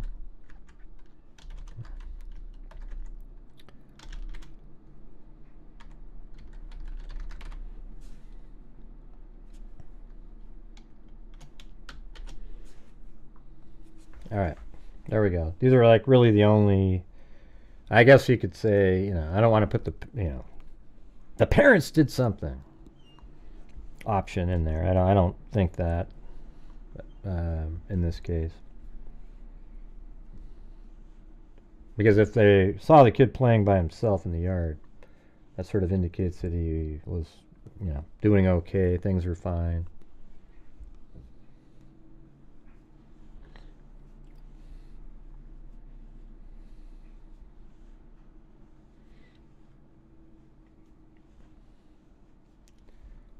Let's don't go there. Yeah, I already said that, allegedly, Lisa. Don't you remember at the beginning of the show?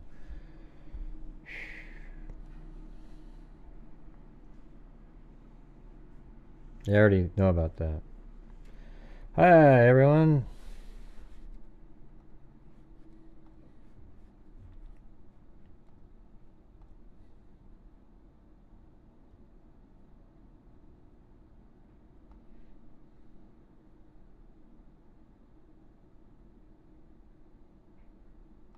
Yeah.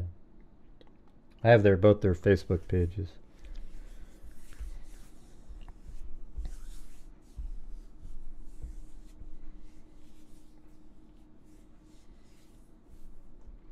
We're about 110 away now.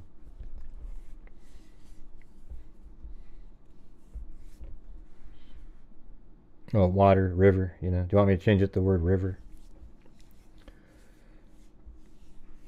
Alright, so, yeah, like, I didn't think animals is not very likely, but definitely a possibility out in this area here, because you can't, like, write it off as a complete zero. Alright, now we're 100 away, everybody. 100 away.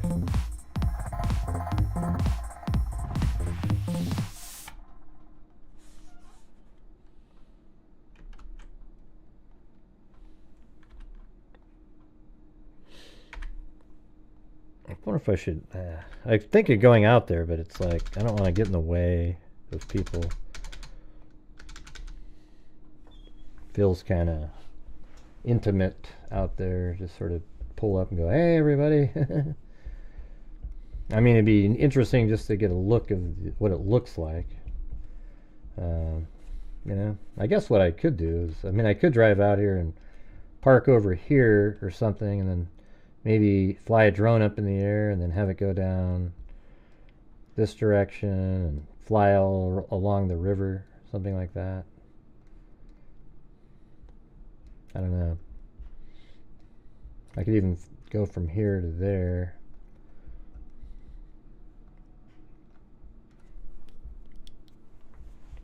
Yeah, except I don't I have my drone is hooked up to my goggles currently. It's kind of a long process to get it hooked up to the other device. The goggles, though, man, that would be amazing. A lot easier to kind of fly around and check things out. But while you're flying it, you feel sort of weird because you're not aware of your environment around you. Yeah, this is a river. Yeah. The Siletz River. All right, we're 100 away, you guys. So if you're out there, we need to get $100 extra in here, and then I'll donate $500 from the channel to the National Center for Missing and Exploited Children, taking a loss for the night myself of around $300. All right, so, or maybe $250. Is that water on the left? Yeah, it's a river.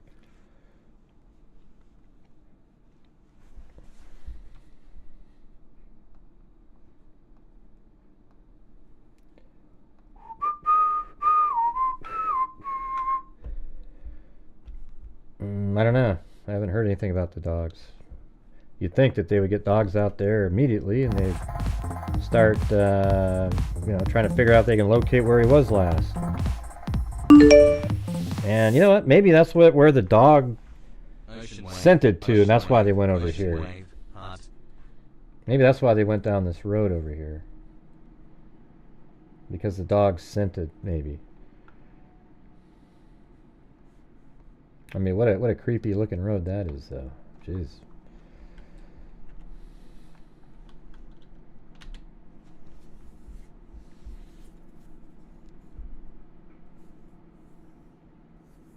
Not really. An animal would just grab the child and take it away before, a lot of times before you get blood. They would just grab by the neck and take off, you know? That's how they do it. And they just drag, especially a kid that little. I mean, jeez. I don't even know if he weighed 20 pounds. I mean, he's only 2 years old. Or maybe it was like 30. I can't remember what the numbers were. Let's see if I can find it.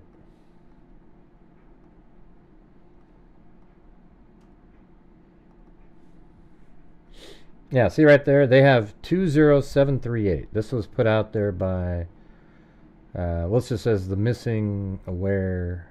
I don't know if the cops actually. But it says the Lincoln County Sheriff's Office is searching. And it says it was last seen in the yard of 20738. Okay, well, 27038 is this one. This one is 20736, so maybe that's a typo.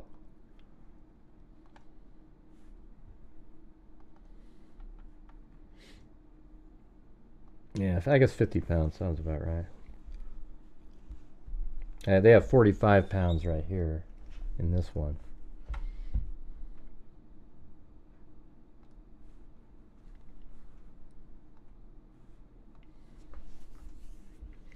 Alright, so I guess we're at 95 now. Well, how do you know, Moonshadow? I mean, normally I don't go with the animal theory, but I live in Oregon, and they're all over the place. I mean, I'm talking about even right where I live. I mean, I can show you like the general area. That's here, look. Like way over here in Portland, when there's all of these houses around. We've had cougars just walking around like in these wooded areas like that, you know, just walking around, and coyotes all over the place, right? So if you're out in the middle of nowhere like this is, I mean, hell, it might even be more likely. But every year we get cougars and black bears and coyotes running around and sometimes attacking other pets, etc. And, you know, a little kid like that. I don't think it's very likely, okay? I think it's like, you know, probably the same percentage that you have up in the poll there. You know, something like 4% chance, as I've already stated 100 times, but to just shrug it off in this area is ludicrous. Yeah, let's see. Idaho, and have had a cougar in my backyard and foxes, etc. Yeah.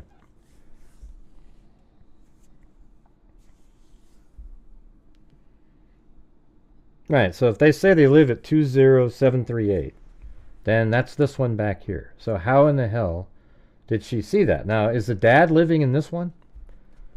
You know, maybe the dad's renting the house up in the front there, and that's why when she was over at the dad's house, the kid was playing in the front yard of the dad's house.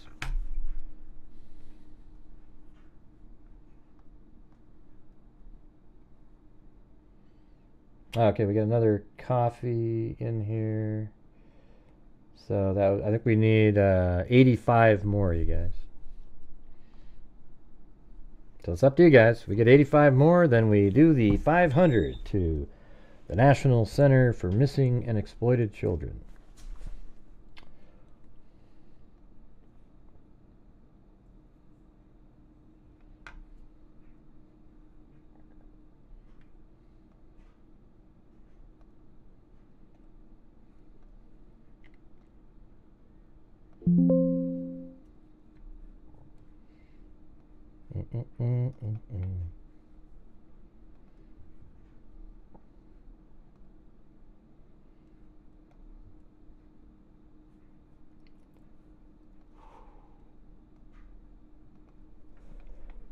This is what Mike sent in. We need all the manpower we can get when light hits. If you like to help us find our baby boy, please show up at 20738. I mean, so that's, you know. But you know what? You know what I'm wondering is, what if that whole property is 20738? And that's what they call it.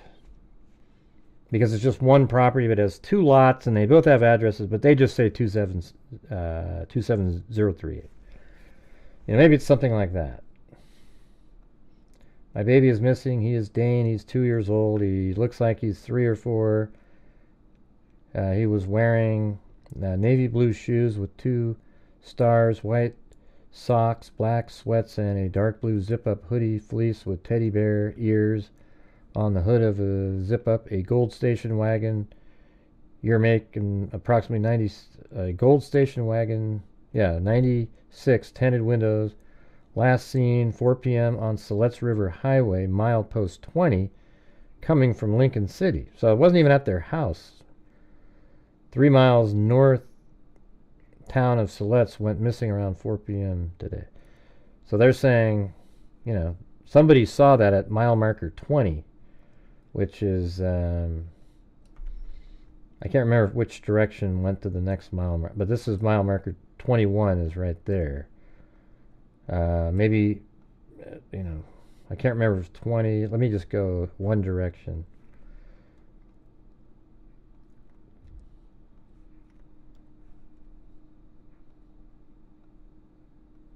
Seems like it was counterintuitive to what I thought.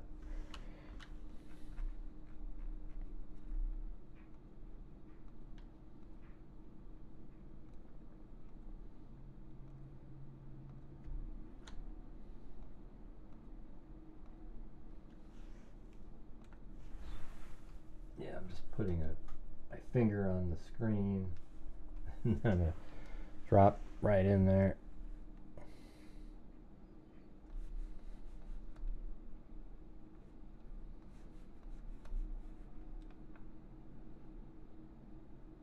Should be a mile marker. Maybe it's right over here. I don't know. Maybe that's it right there. Looks like maybe the mile marker's gone, maybe, off of that stick.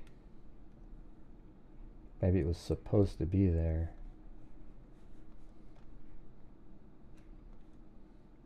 See, what's weird, this is pretty much like that Idaho 4 video I put out. See, it's the same thing. Use your right mouse, you move around. You know, it's another 360-degree video on top of these cars.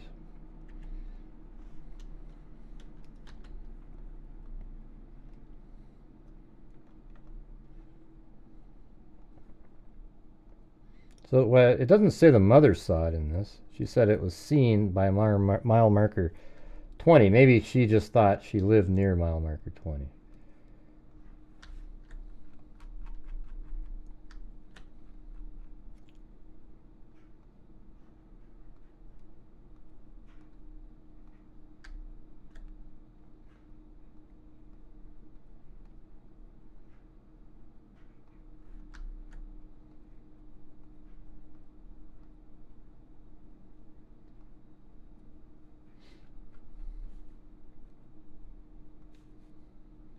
Okay, it should be another mile marker. Ah, jeez.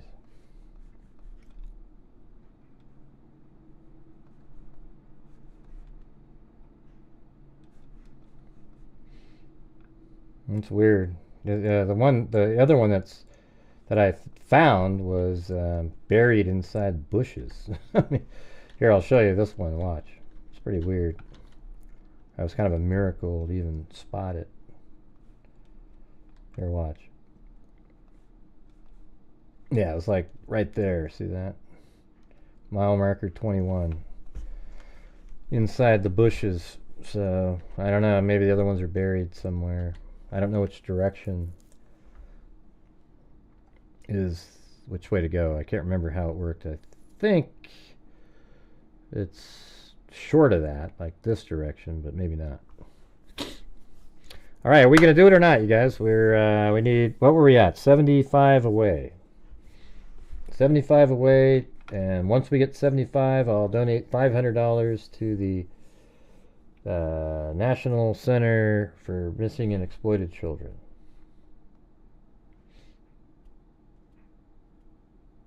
Yeah, we already have that one. I showed that yesterday. I already played that whole thing, Mike. I don't know if you watched yesterday's show, but I went over that screenshot you just sent.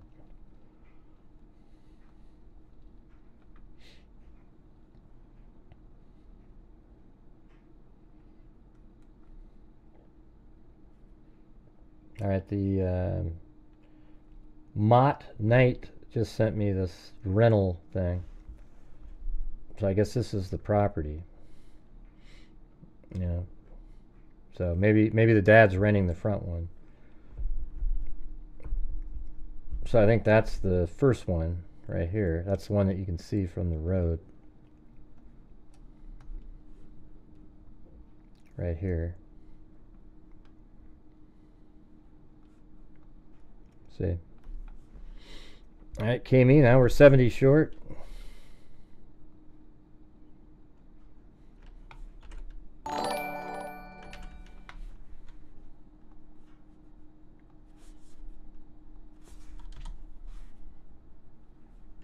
Yeah, well, what are the inside pictures going to do for us in this case? We don't even know if the kid was in there. Abducted from in there.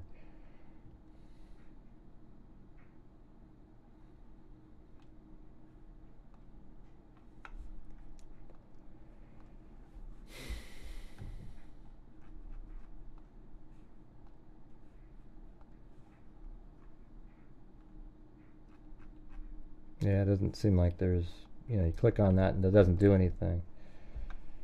Or maybe right there. Yeah, it's on my computer, it's not doing anything. I don't know why. That should be a hyperlink. And I can't even click on the photos itself.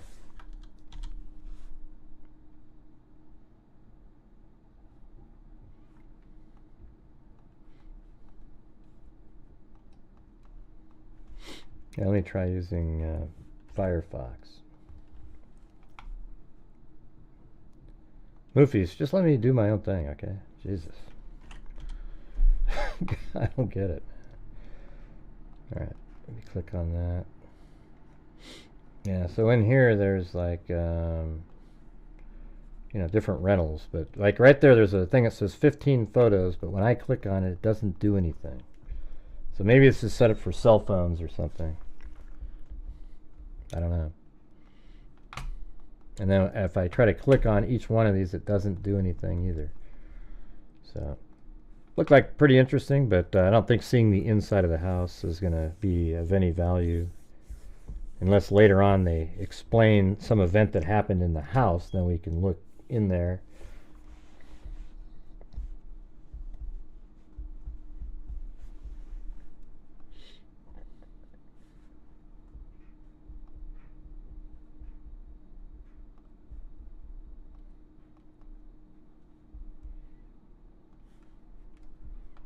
Try to open it again. You say click on that? Yeah, it doesn't do anything for me.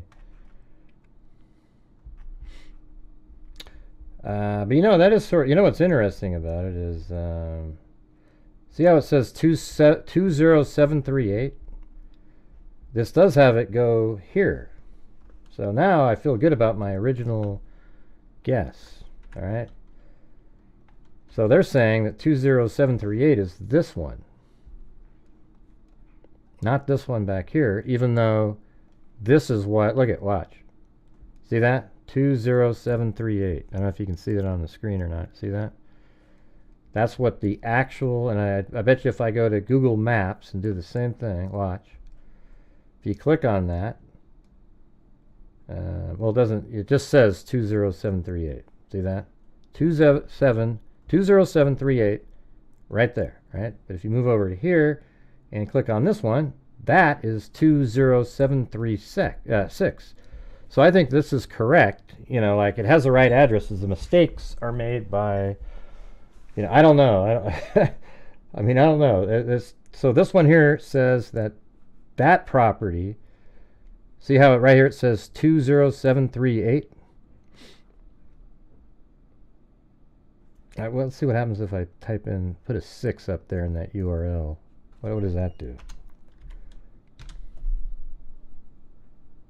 Yeah, see, it's at the same, it went back to this one. But right here on that little picture, if I zoom in, look, that's next to those two buildings, and see, even on here, look how funny this is. Even in here, it says 20736. So that's not right. I mean, that is correct, but something about, I think it's just one big lot that has two different sort of parcels on it, and it's just kind of referred to as that. 20738. All right, there we go. This one makes the most sense. Kid playing in the front yard, car drives by. All right, guys, we have a goal tonight on the show to, if the chat and through the super chats or coffees, etc., we get to 300, then I'm donating $500 to the National Center for Missing and Exploited Children. We have already got, we need another, I think it's 75 more to get there. So as a group of 198 people, that should be fairly simple, wouldn't you think? So let's see if we can do that.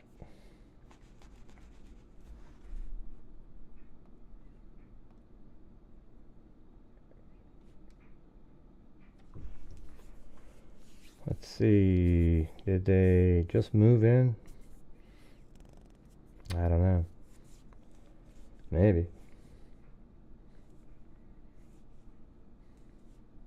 Or maybe they're about to move and listed it.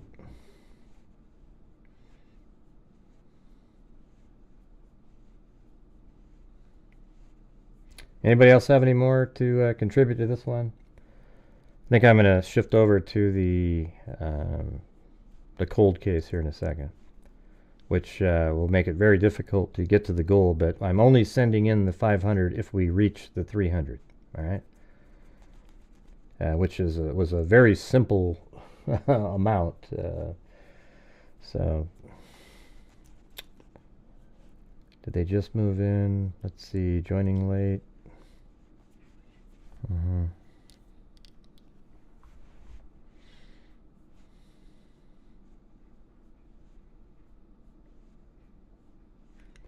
Check out the new free card beanies. Nobody's typing, nobody's doing anything. Alright, I don't know, you guys. Is it time to end the show, or what are we doing? I don't know if they're out looking with the dogs right now. They don't let us know every minute.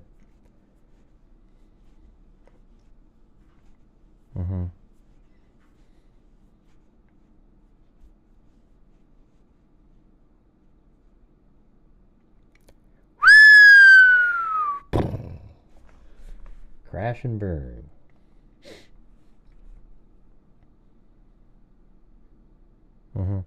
Yeah, I'm not really that interested at this point. I'm going to move on to a different case. Alright, we're moving on to the Tina Milford case back in 1984, June 24th, in South Carolina. One of those ones where somebody goes missing from where they're working. It sounds like so many of the other ones that we've done before, but I couldn't find her name anywhere. It doesn't show up in my Google Earth or any of my old files, so I don't think I've done it. But it's probably going to sound like some of the other ones. But it still stands. If we get the other $70, we'll donate the $500. And if not, we'll try the same thing tomorrow, see if that works. I don't know.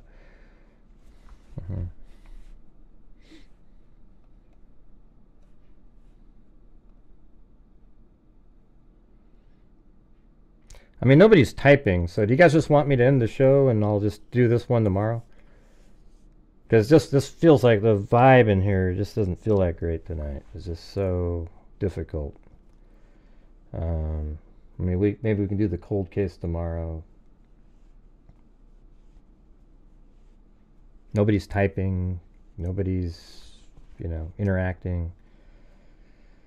Nobody's interested. And I just tell you how I think, you guys. You guys know me. I'm not going to sit here and go, wow, everybody, this is great. You guys are awesome. This is the greatest. You're awesome tonight. You know, this isn't one of those nights, right? Yeah, they're out searching. Hey, good for them. I'm glad they're out searching. What they need to probably do is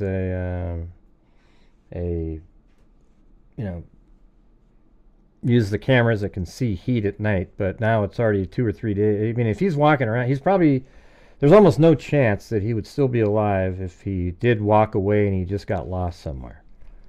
Because it's so cold at night, and he's, 2 years old. You're not going to have a lot of body heat or warmth now. I mean, we've never heard about the dog, All right, but I'm going to do the cold case, Sandy, but it gets worse when I do those, so.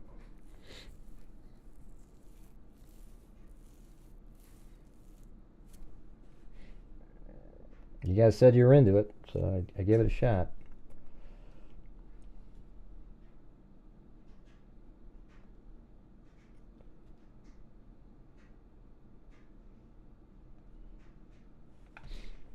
Yeah, that picture you just sent was from down here. Or like right here, probably. Yeah, near the water.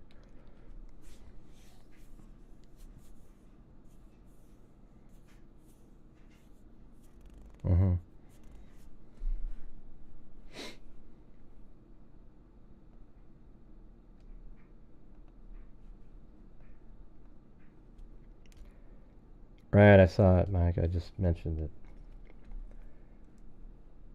Alright, anyways, we're moving on, you guys. Moving on. So here we go. This is a store clerk feared kidnap. Thursday was to have been Tina Milford's last night working for the third shift at the Liberty Highway Lil Cricket convenience store. Sometime during the night, Mrs. Milford, 23, disappeared from the store, possibly kidnapped during a robbery, Anderson County detectives believe. Sounds a lot like some of the other ones. Let's see. She didn't like working the late shift at the store, said store manager Carlene Gump. Miss Gump said Mrs. Milford was working at the Lil Cricket store on, let's see, this is in South Carolina, 28 Bypass.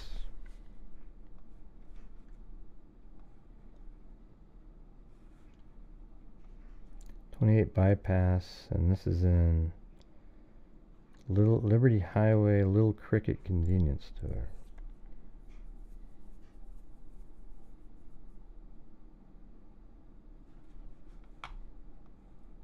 Where is this? It's somewhere in South Carolina. Is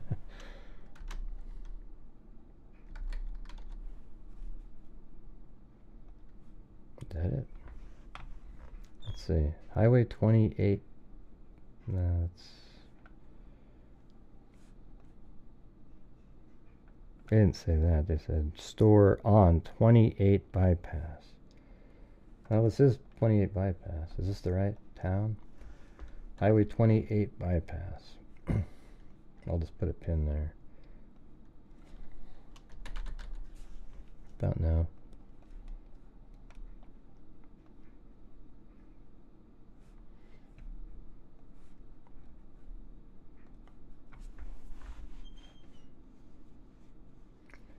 She didn't like working the late shift at the store, said store manager Carlene Gump. She was beaten, Cricket store on 28 Bypass when it was robbed earlier this year. She was beaten up a little in the robbery. Wow, so she was actually part of another robbery, said Miss Gump. When that happened that night, she was working the second shift and the third shift girl was late coming in. Mrs. Milford worked for Little Cricket store on the bypass about 4 months before coming to the Liberty Highway store a week ago, Miss Gump said.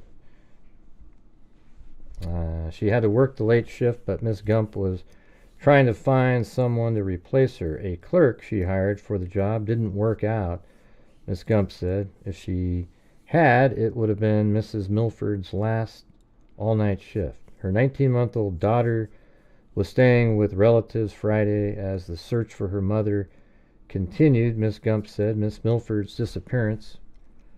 Let's go to the next one. Was reported about 3 a.m. Friday when a customer came to the store and there was no clerk inside. See, that sounds so similar.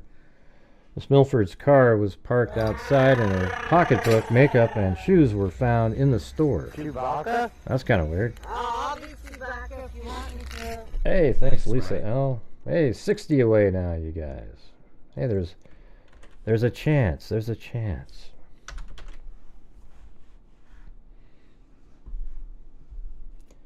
Miss Milford didn't push the store's panic button. A robbery alarm linked directly to the sheriff's department. Miss Gump said, "It must have happened so fast." I mean, her shoes were off, too. Weird. "It must have happened so fast she didn't think about it," she said. "There were no other security devices at the store," Miss Gump said. Because of the incident, the store will close between midnight and 6 a.m. from now on, she said. I really liked her. This actually sparked a big debate in the community whether or not to have all-night convenience stores. I hope they find her and she's all right. Hey, thanks, Moofies.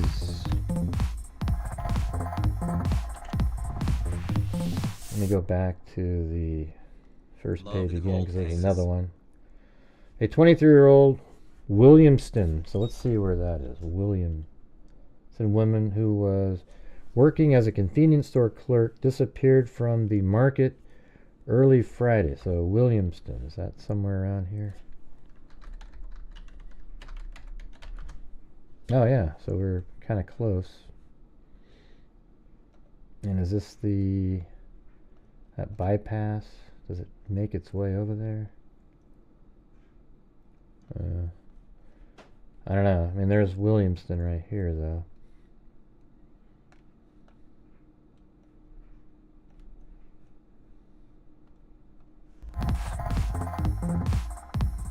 And so we're at 60. Now 48, you guys. 48 to go.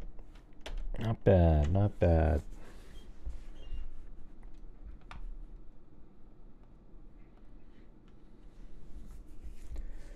Okay, who lived on South Carolina 20 in Williamston. So she lived on the Highway 20.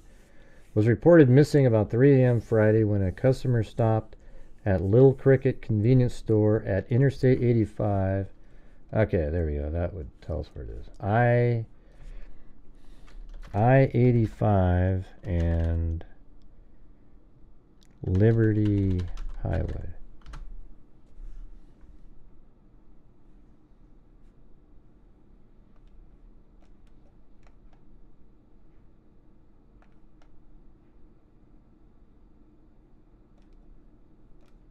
That doesn't look right. So this is 85.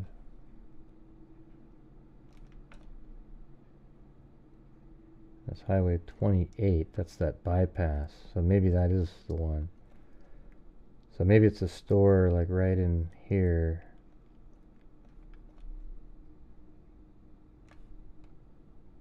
I don't know. I'll just put like she worked around in here.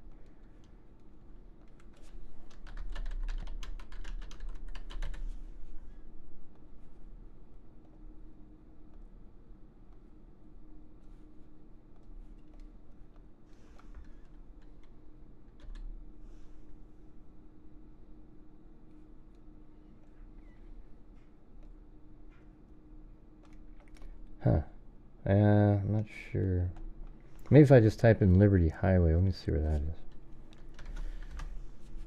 Okay, so that's Liberty Highway. So maybe it's down in this area. They said Liberty Highway, which is 176, and then, oh no, and there's 85. So it should be right here. Yeah, it's one of these places. Like a quick trip. Alright, that makes more sense. Let me move that. So right here is where she was working. right off of a highway. Is there any new information, Cannabis Queen? On Prisma Reyes? I think I've done about as much as I could in that one. I even interviewed the people that she was talking to on the phone while in the elevator, or near the elevator.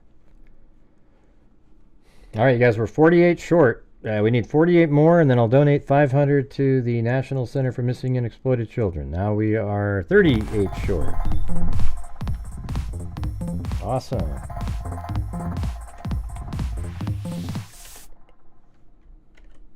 What year was this case? I said that earlier. 1983.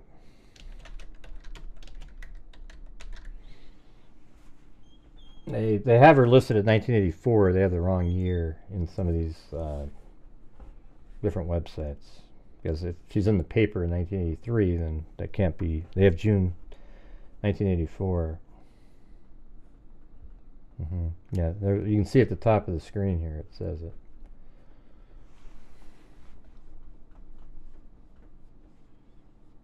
Yeah, so the woman's shoes, pocketbook, makeup, and car were still at the store. There was no currency in the store cash register. We're treating this as a robbery and a kidnapping, he said. A woman doesn't just walk off and leave her shoes and her pocketbook and her car behind. Miss Milford had been working at the store for several months and was described as very reliable. I wonder if they ever caught the robbery suspect. An employee who was not likely to leave her job on a whim, the sheriff said. Detectives did not dust the store for fingerprints because there are just so many people who go through a store like that in a day's time. In July 1981, the same convenience store and gas station, then known as the Interstate 66, was the scene of a brutal murder and robbery. The victim, 22-year-old David Craig, was found about 3:30 a.m. Same time frame, July 28th, on the floor of the store with a fatal gunshot wound. He died without being able to give police a description of the assailant, and for 2 years, detectives were unable to solve the crime. Last month, Andy Laverne Smith, 23, of Pendleton, was arrested by county deputies in charge with Craig's murder and with the murders of an elderly Liberty Highway couple and a night clerk at the Southern Motel. Cooley is hoping that customers who stopped at the station late Thursday night and early Friday morning might have information that would help them solve the case. There's a good possibility that someone saw something, he said. Mrs. Milford was described as a white female, 5'7". She weighed 100 pounds with long brown hair. When she was last seen, she was wearing jeans and a black Harley-Davidson t-shirt.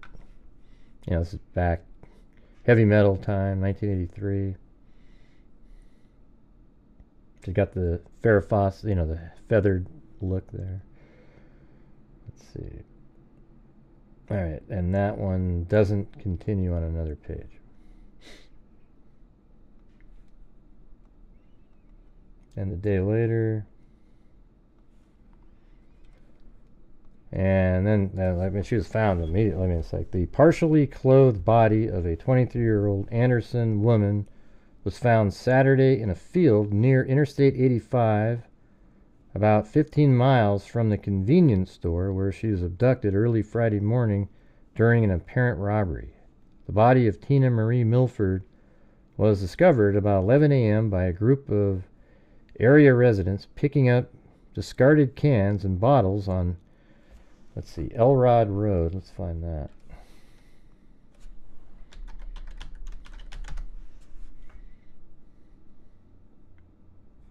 That's not it. That's what they called it? Elrod Road.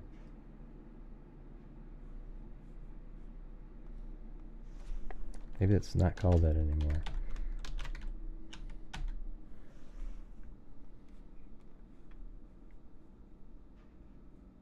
Okay, is it near 85 though? That's Highway 28 again.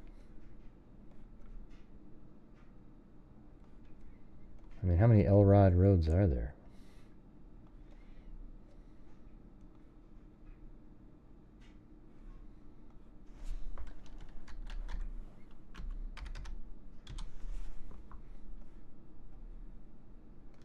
Now there's 85 right there.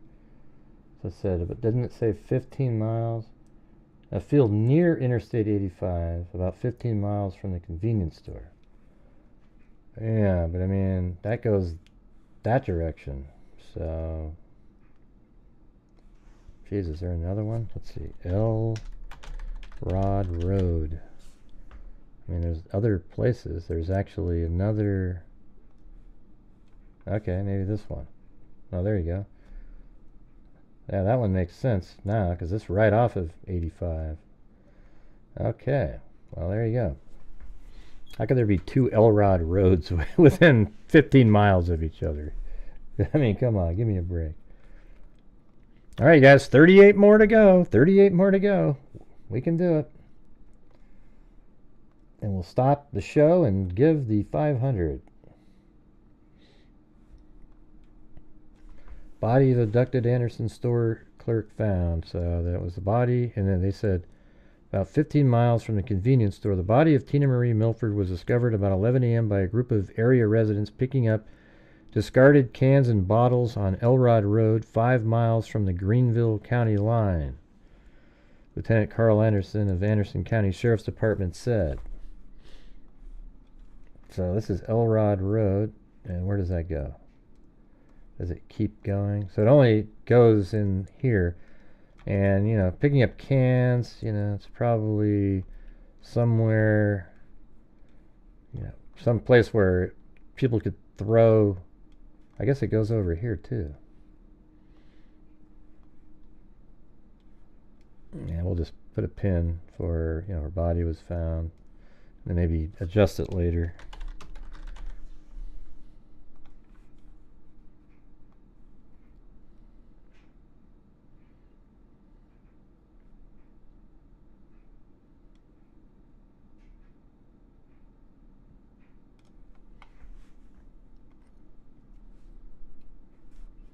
I don't know if you're still out there, Mike Weber, but if you want to send me more pictures and stuff, and maybe at the end, if I have time, I'll go back to that.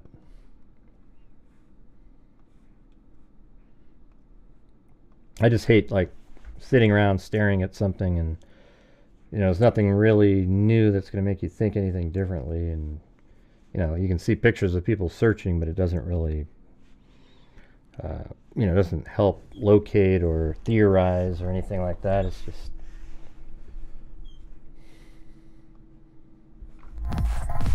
Alright, there's Karen. Now it's 31 away. 31 away. Will we do it? Will we do it? Thanks, Karen.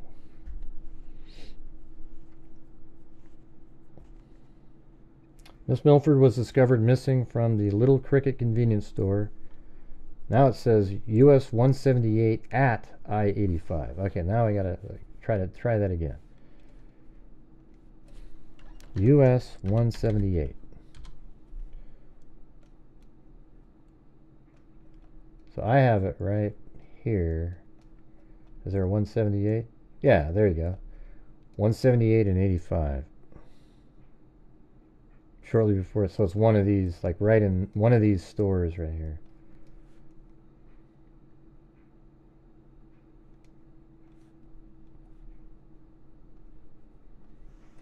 The Sheriff's Department launched an intensive search with 15 deputies after a customer found the store where the victim worked the night shift alone, deserted.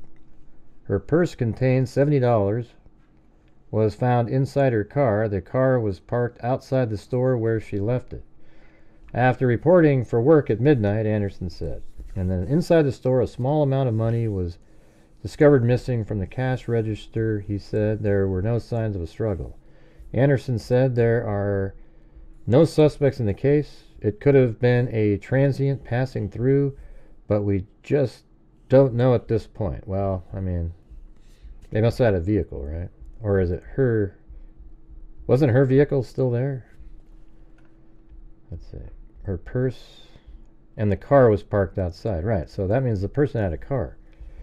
The coroner estimated the time of death as shortly after the abduction, saying that it appears Mrs. Milford was killed along the dirt road beside a wooded area known as Lover's Lane, where her body was found.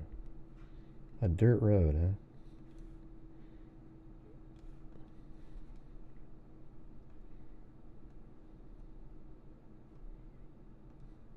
It's got a 1994. And get rid of roads so we can see what it looked like. That's not the spot though, it's up here.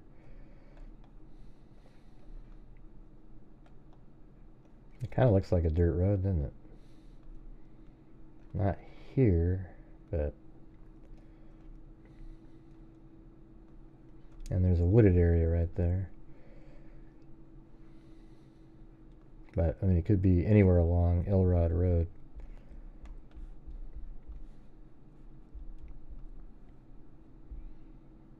Now, Miss Milford's mother of a 19-month-old girl had requested a transfer from the night shift after the robbery, and store officials had recently hired what they hoped would be her replacement store manager, Charlene Gump said. Jeez. So she didn't want to keep doing that. And then she got killed because of it.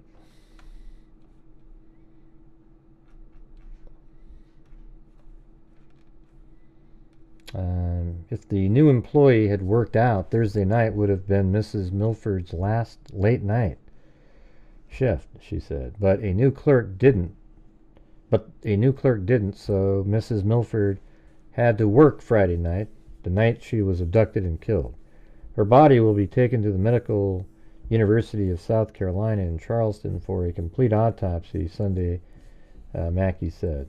This is the same store where a 22-year-old clerk working the late night shift was killed during an armed robbery 2 years ago. A delivery man was found. A delivery man found David Craig near the store's telephone, where he apparently was attempting to call for help. Where were we at? Hey, Kenny, we're on to a different case right now. So where are we at on the numbers? We're at $30 left, you guys? Is that it? Or was it 28? I can't remember. Several weeks after the slaying, a security system was added which permitted a clerk to receive cash and dispense goods through a thick glass window to prevent customers from entering the store late at night. But the security system is no longer being used, store workers said. That robbery occurred during a rash of late-night service station robberies in Anderson County that prompted several station owners to install protective glass cages for attendants. Other stations began closing early after the 1981 slaying. All right, guys, we are 31 short of the goal where I'll donate $500 to National Center for Missing and Exploited Children. Can you guys get there as a whole? We're dwindling people quick because I shifted off of the missing person case because I have nothing more to say. So hopefully we can get there. Body of abducted Anderson store clerk found. I think we just did that one. Reward offered in store clerk's murder. The brother of a slain convenience store clerk, Tina Milford, put up $200 Wednesday for information leading to the arrest and conviction of the Williamston woman's killer. And Anderson County Sheriff E.E. Cooley said his apartment is adding another $200. Boy, you guys are really digging deep there. Meanwhile, local convenience store owners will meet with law officers Friday to consider ways to protect their third shift employees. And then there's like days and days of articles about changing the shifts. I mean, not even that, like not having them open.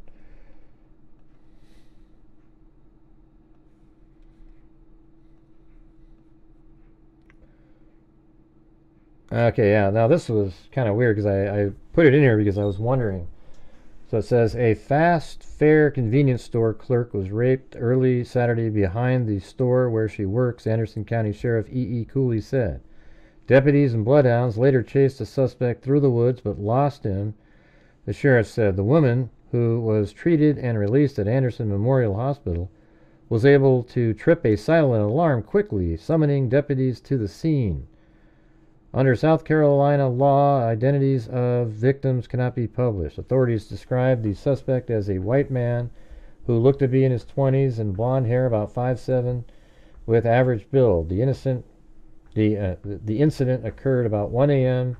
Saturday while the clerk was sweeping the parking lot of the store in the northeast section of the county, Cooley said. The man took her behind the store and threatened her, the sheriff said. He then, he then attempted to assault her. As she was being taken behind the store, the woman triggered a silent alarm, and deputies nearby on routine patrol were dispatched to the scene, Cooley said. They were there 4 minutes after the alarm went off, he said. Deputies spotted the man and his alleged victim in a wooded area behind the store where he was forcing her to have sex, the sheriff said. He got scared and ran, and more deputies arrived with the bloodhounds, and they ran him, the suspect, through the woods for 3 miles before finally losing his trail, the sheriff said. Cooley said he believes the man got in a car and left the scene. The clerk was alone at the store at the time of the incident, and no money was taken. And so this is in November, just 5 months later, so it kind of sounds similar, right? Right. That's why I got this article, because it might be the same person. Saturday incident is the first attack on a convenience store clerk since Tina Marie Milford was abducted from the Little Cricket on Interstate 85 and Liberty Road early June 24th. She was later found dead with a gunshot wound to the head. Authorities said they aren't sure if Miss Milford was assaulted before being killed, but all indications point to a sexual assault. There are still no arrests in that case, and authorities have no suspects, Cooley said Saturday. In a separate convenience store incident, Jeffrey Lamont Timpson, 18, was convicted Saturday of murder and armed robbery. All right, there's Sandy Shirley going for a $2 holler wave. That we're now at, what is it, 29? 29 to go. So if we get 14 more of those, we did it.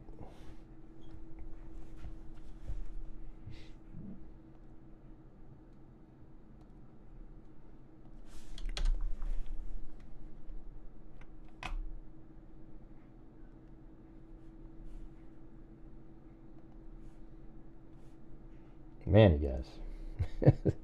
Shouldn't be that tough. So there it is. That's her right there.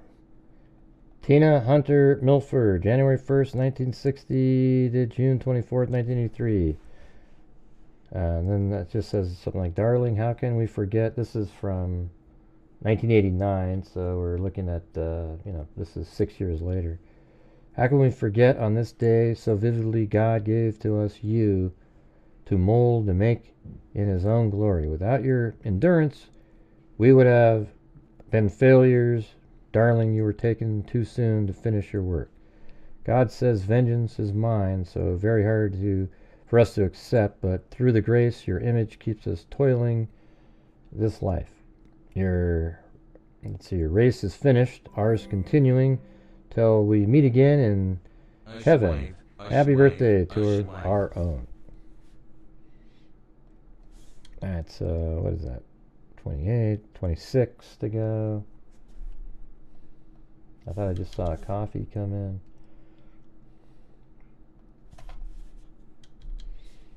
And then there's some more recent article, 2008 and 2018.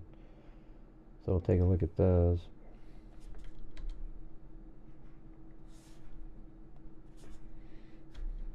They're longer, probably have more details in them.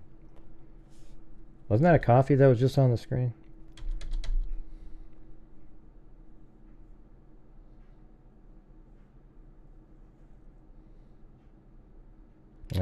referring to. I don't know. I can't find it. I thought I saw that on the screen, but maybe not. Did you guys see one up there? I thought I saw it out of the corner of my eye.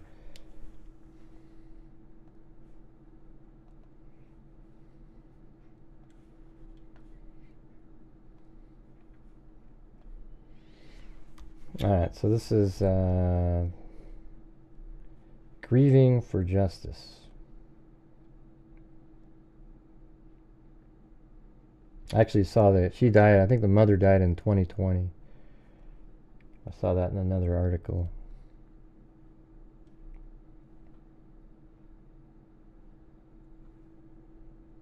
You didn't? Okay. Well, anyways, we're at 26 more to go. Can you guys as a group get to the number so I can send the 500 off to the National Center for Missing and Exploited Children? All right? I'm sure you can do it. Women's murder 25 years ago still remains unsolved. 25 years after someone fatally shot Tina Milford, a daughter, sister, and new mother, the wounds remain open. Milford, 23, of Williamston, was shot once in the head with a .25 caliber pistol at about 3 a.m. on June 24, 1983. A customer discovered an unlocked and empty Lil Cricket convenience store on the Liberty Highway at Interstate 85. Milford's shoes, pocketbook, makeup, and car were still at the store. Now, Denise Newton, Milford's younger sister, smiled when remembering the shoes. Milford liked to work barefoot, so that means that's just the way she was in there. Newton said. Tina had to know the person or she would have put on shoes, Newton said. I don't know. If you didn't have your shoes on and somebody came in immediately and pointed a gun at you, you're not putting your shoes on. Authorities found no money in the store's register. Milford was a new third shift employee at the store, having worked previously at Little Cricket on South Carolina 28 Bypass. Somebody knows something that could help. And this is 2008, so this is like 25 years later. Let's see. So Bypass, which also was robbed while she was on duty. Her partially clad body was found at around 11 a.m. June 25th, 1983, by 3 residents who were searching for cans on a lover's lane off Elrod Road. Milford's mother, so they were looking for cans off of Lover's Lane where people would drink beer. Milford's mother of an 18-month-old daughter had just finalized her divorce. Well, that's interesting. From Tony Milford, then 23, on the day of her death. Okay. Well, that makes it a little bit more interesting. Yeah, I mean, none of that was in those early articles. So she just got divorced and has an 18-month-old kid that will require child support for 16 and a half more years. And that's going to be a reason for somebody to kill. Unfortunately, that's just the reality. We've discussed it 1,000 times. I don't know if that's what's happening here, but doesn't that seem a little strange, the timing? At the same day that her divorce is finalized, she is killed. All right, you guys, I'm going to make one last push, because if we don't reach the goal, I'm not doing the 500 to NCMEC. It might be tomorrow or the next day, but I won't be doing it. So if you guys, that's what the goal was, that's what the deal was, and we're 26 short. We've got over 100 people watching. If you all send in a quarter, we can get there. I mean, not even a quarter, 20 cents. All right, so we're trying to get to the goal. That's the deal I made, and shouldn't be this hard. A customer discovered an unlocked and empty Little Cricket convenience. Okay, we already passed that. Where are we at here? Oh yeah, so Milford's mother of an 18-year-old daughter had just finalized her divorce from Tony Milford, then 23, on the day of her death. Tony Milford is serving a 15-year sentence for trafficking methamphetamine. Ah, Jesus. In 2002, Anderson County Sheriff deputies arrested Milford for being in a stolen pickup truck and having 22.5 grams of meth, according to warrants. Suzanne Griffin, spokeswoman for the sheriff's office, said Tony Milford will not be eligible for parole until 2015. Somebody knows something that could help us, said Denise Newton, Tina's younger sister. Ann Hollingsworth of Williamston, who is Tina's older sister, is convinced that Tina's ex-husband is responsible for the death. We all want to know if he did it, Hollingsworth said. Sheriff Captain Tommy Williams said Milford had been one of several suspects, including 2 serial killers. Once a suspect, always a suspect, Williams said about Tony Milford. But there is no evidence to support probable cause in his case. Her death was Anderson County's 5th in roughly 4 weeks at the time. Williams said a 22-year-old clerk had been shot to death in 1981 at the same Liberty Highway store.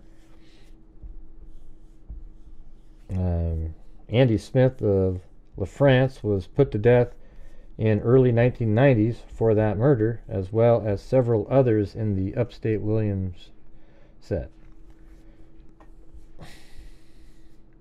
I don't know what's going on, Sandy. It's just like nobody really, like it used to be, you guys would always be like, yeah, let's do it. Yeah, it's just, you know, I can't make stuff just appear. So it's up to you guys. Tony Milford Smith, a confessed serial killer from Oklahoma area, were all suspects, Williams said. It could have been her husband. Hey, look at that. It's $2 short. Thanks, Moofies. Who's doing the other 2? Or I don't know if it was 2. Weren't we 26?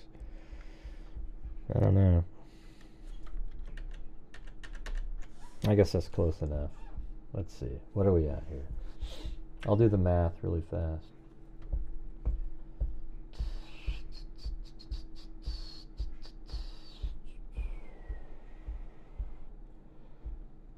Yeah. Let's see.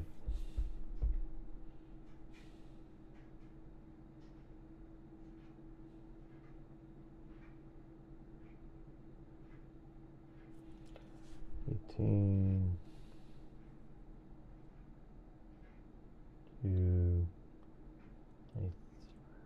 23,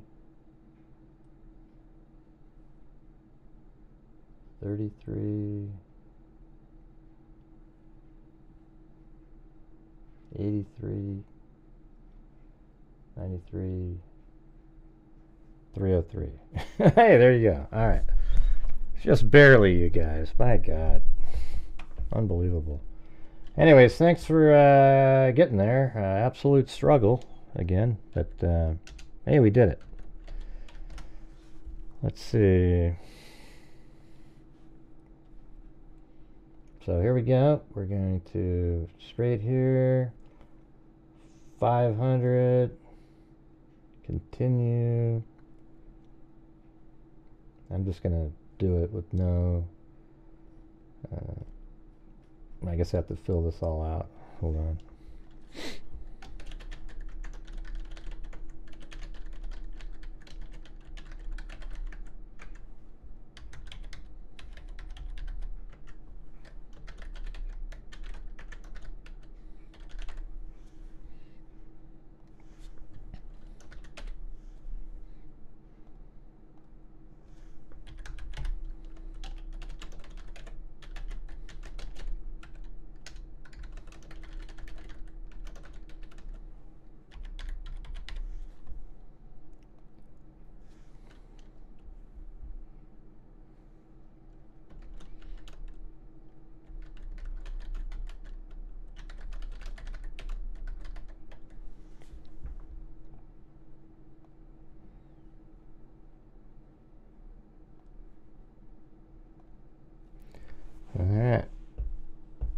going through it right now.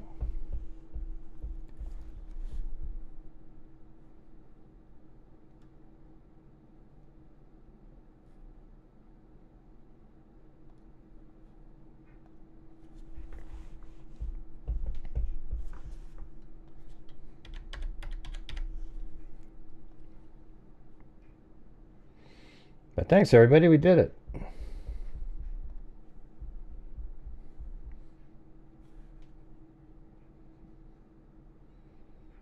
And there it is on the screen. Amount 500. One time. grayhughes2@gmail.com. They just sent it off. I guess that I could just be giving you a fake screenshot because there's no date on it. So what we'll do is, I just got the email just popped in there. See that one at the bottom there? I'm going to click on it, open it up, and by God, look at that. Thanks for paying with PayPal. Said, Grayhughes 2. This is the receipt. $500. March 3rd, 2025. There it is. Boom, boom, boom. All right. Okay. So, I know it was a little bit more difficult than we really needed it to be tonight, but hey, we did it. So that's really it matters, right? I just don't want to, it just sucks to have to push for it too hard, because that's what allows the trolls to go, ooh, look at Gray, he's trying to, and I'm just trying to go out and make a difference out there, you guys.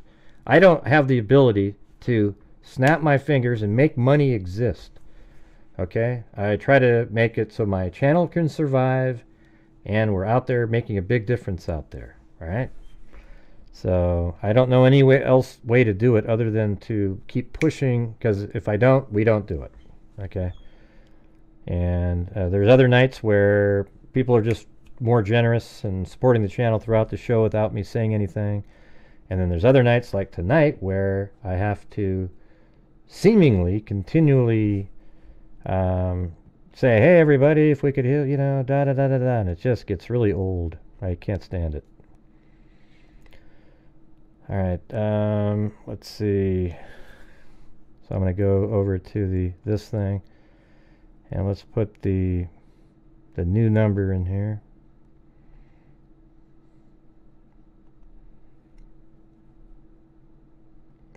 $233,500. And then this year, currently,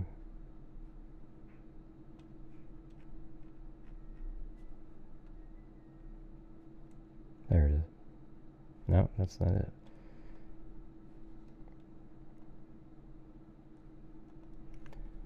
It is 5 now. 5,000 so far this year. Not bad, not bad. Not good either. It's nowhere near what we used to. But anyways, there you go. Thanks everybody.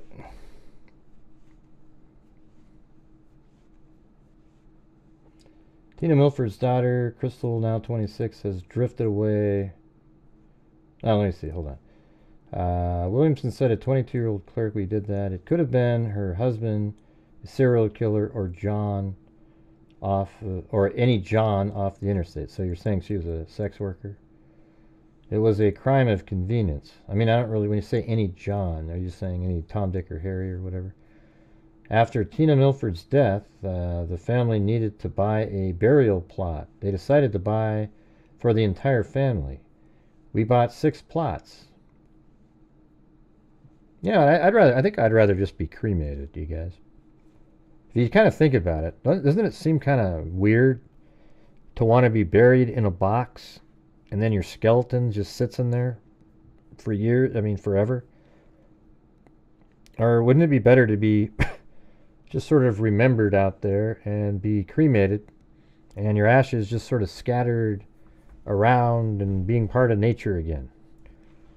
I don't know, man. I just, every time I think about, man, after I die, I'm going to be put into a coffin and tucked into the ground. It just feels strange. You're not going to be burned. You wouldn't feel anything.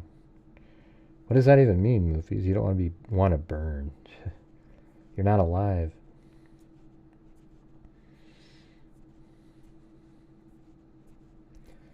Anyways, my husband has been upset about the little girl sent across the border from Mexico clutching a phone number. I don't know. I don't even know what you're referring to. Oh, yeah, that one. Yeah, when she came in from Mexico and she had a number to call to get into the trafficking world. Yeah, I remember that.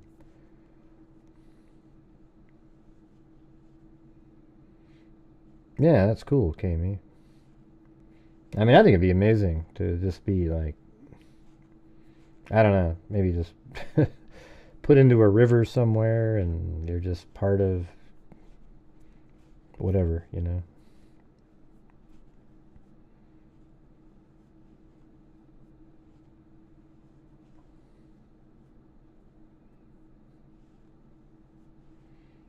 Right.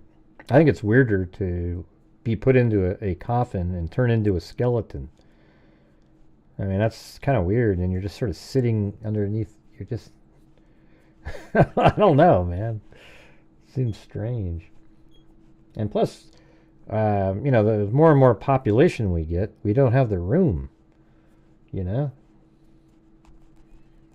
It's just kind of like, let's say, you know, let's say everybody in the United States who lives here now, 350 million people die at some point, because they're all going to. Well, then you're going to have to bury them all in plots. I mean, how much space is that? And then the next one will be 500 million people. I don't know if I said billion, I meant million.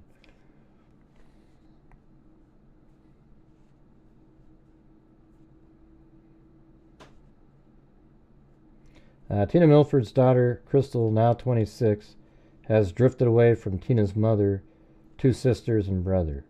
Sometimes Crystal denies that it even happened, said Janice Hunter, Tina's mother and Crystal's grandmother. Janice Hunter said she still feels a kiss to her left cheek left by Tina's ghost. Mom, all my tests and trials are over, said Janice Hunter, recalling the worst of the apparition she said appeared in her home right after Tina's death. It's weird how you get stuff like that. That kiss is still right here on my cheek. With the arrival of the 25th anniversary of Tina's death, the Hunter family still wants answers. Their pain, they said, remains real, just like memories of a childhood with Tina, Christmas singing songs and sitting by the fireplace happy. Memories fade, the pain does not. It's still like the first day, Janice Hunter said. Captain Williams said leads needed to solve the killing of the aspiring musician have gone cold. And then there's another one 10 years later. I didn't see any more after that.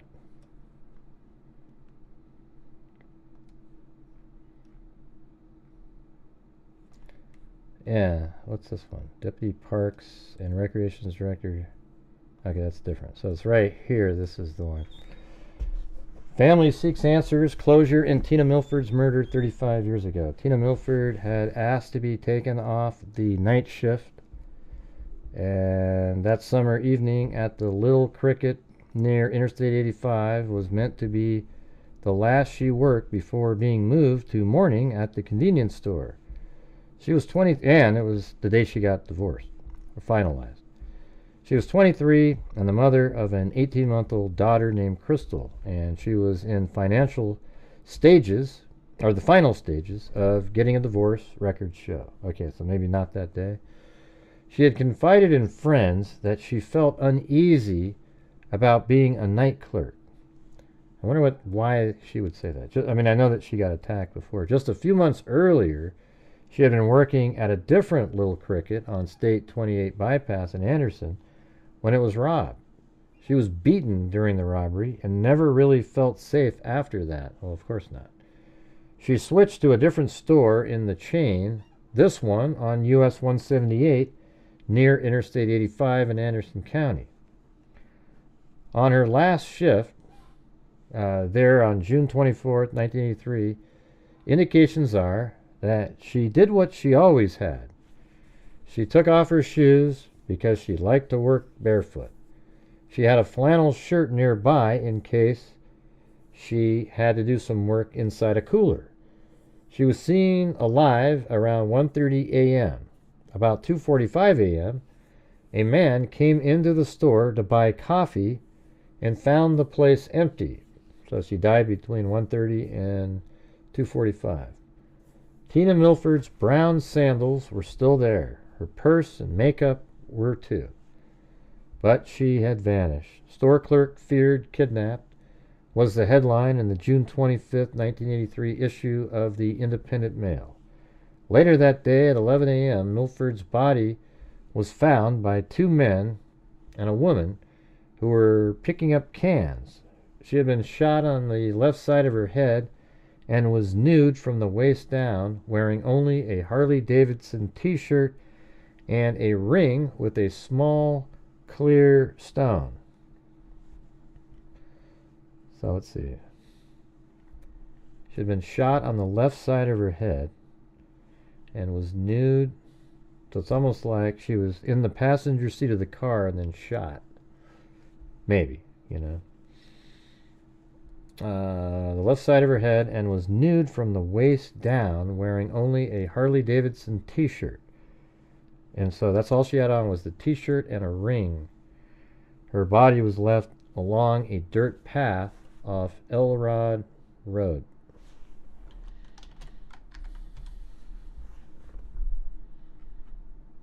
Near exit 35. Okay, now we can get that. We can do exit 35. So this is where we have it. So when there, let's see what an exit. So right there, maybe. Let's see what that says.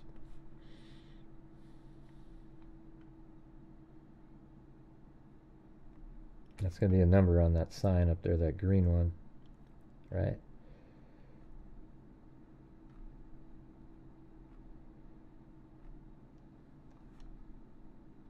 And that's 39. That's way back.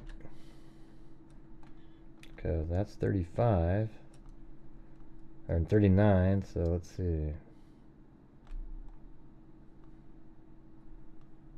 What's this one?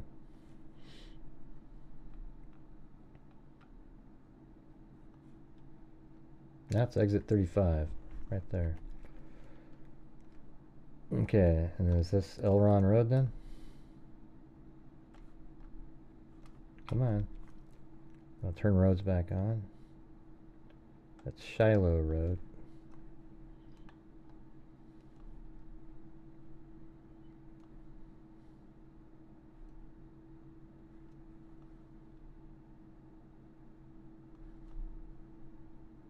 So there's Elrod Road.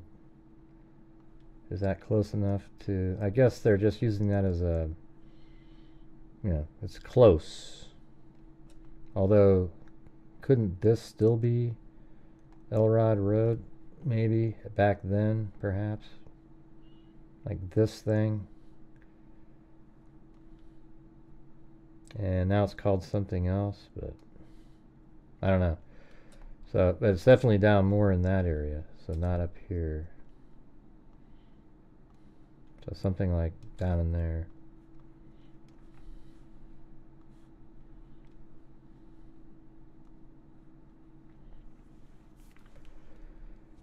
Let's see. Okay, so today, 35 years later, Milford's killing remains unsolved. Her forever young face has been on a billboard near I-85 with a message imploring anyone who knows anything to call the Anderson County Sheriff's Office.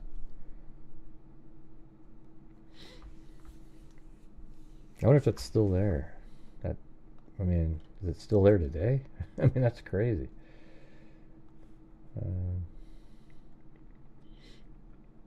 That says in 85, though, is it? No, that is 85.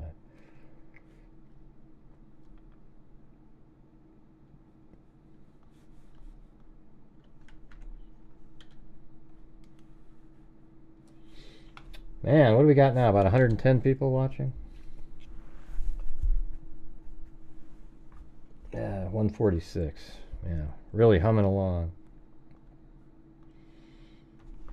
Her forever young face has been on a billboard near I-85 with a message imploring anyone who knows anything to call the Anderson County Sheriff's Office or 888-CRIME-SC.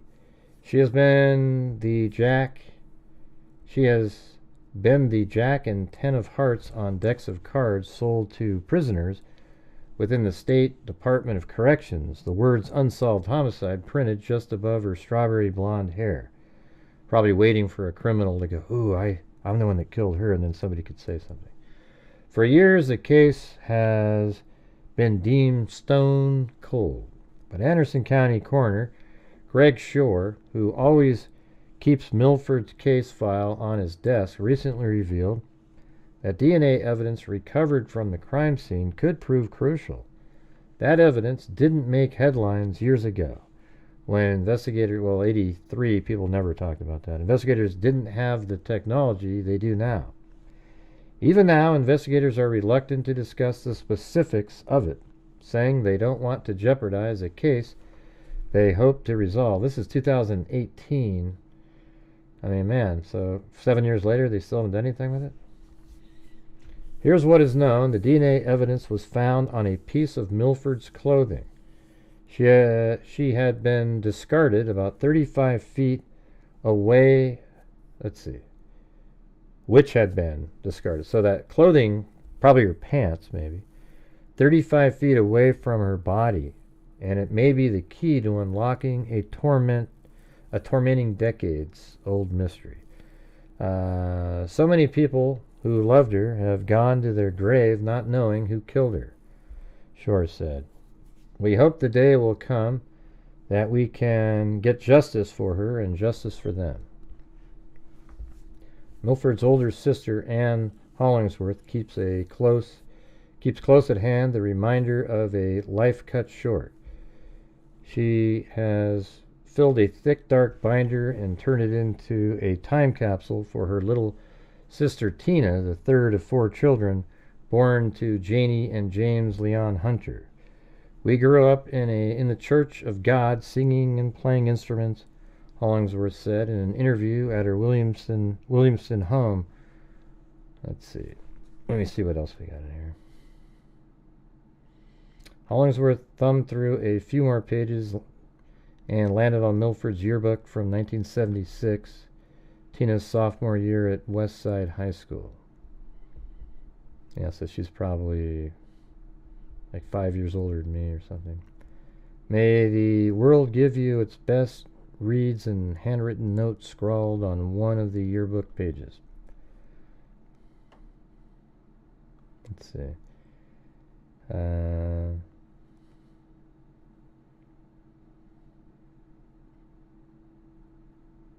I guess the father died of leukemia. Hollingsworth returned to her binder, this time flipping 2 pages detailing other families' grief. She stopped on an old clipping about November 6, 2003, quadruple homicide at Superbike Motorsports in Chesney. At least that one's solved, she said. Tom and Lorraine Lucas lost their son, Brian, in that slang, and Tom Lucas is the one who pushed for the prison playing cards that featured not only their son in Milford and dozens of others who have been killed in South Carolina. Upstate real estate agent Todd Colehep, I remember him, he's the serial killer, confessed in 2016 to the Superbike killings. Wow, that's crazy. And 3 others after Caleb Brown of Anderson was found captive on his property. That's so weird because that's 2016. It feels like I covered that on my show, but I don't know. I don't remember. Maybe I was doing shows at that time. I don't know. I'm glad the Lucases got their answers, Hollingsworth said. That's proof that it's never too late for us to get ours. Somebody could tell us what they know about Tina today. Greg Shore, Anderson County Coroner, has a binder of his own about Tina Milford. It is so bulging with the papers that it barely closes. She wasn't the coroner in 1983 when Milford died, but has been in the office since 1989, and he regularly reviews her case, trying to find something that will help investigators determine who is responsible. Some of the records in the file are only a few years old. Shore estimates that he has driven hundreds, maybe thousands of miles following tips on this case, talking to people who knew her. He knows the details of her death so vividly that he can recite them from memory. His file includes a newspaper clipping that notes Milford never hit the store's panic button, which would have directly alerted the Anderson County Sheriff's Office to trouble there. Years of studying this case have led Shore to a theory about what happened to Milford before dawn on that June day. He said he believes that Milford was just outside the convenience store barefoot and sweeping the walkway in front of it when someone she recognized pulled up and persuaded her to get into a car. I don't know, it's kind of, I mean, was she going to leave or what? I think she thought she was getting into a car, okay, just for a few minutes, with someone she knew, Shore said, and then when she got in there, they abducted her. I don't know if it was one person or if it was several people, but I sure wish I did. His file includes court documents Milford filed shortly before she died, seeking a divorce from her husband, Tony, on grounds of physical cruelty.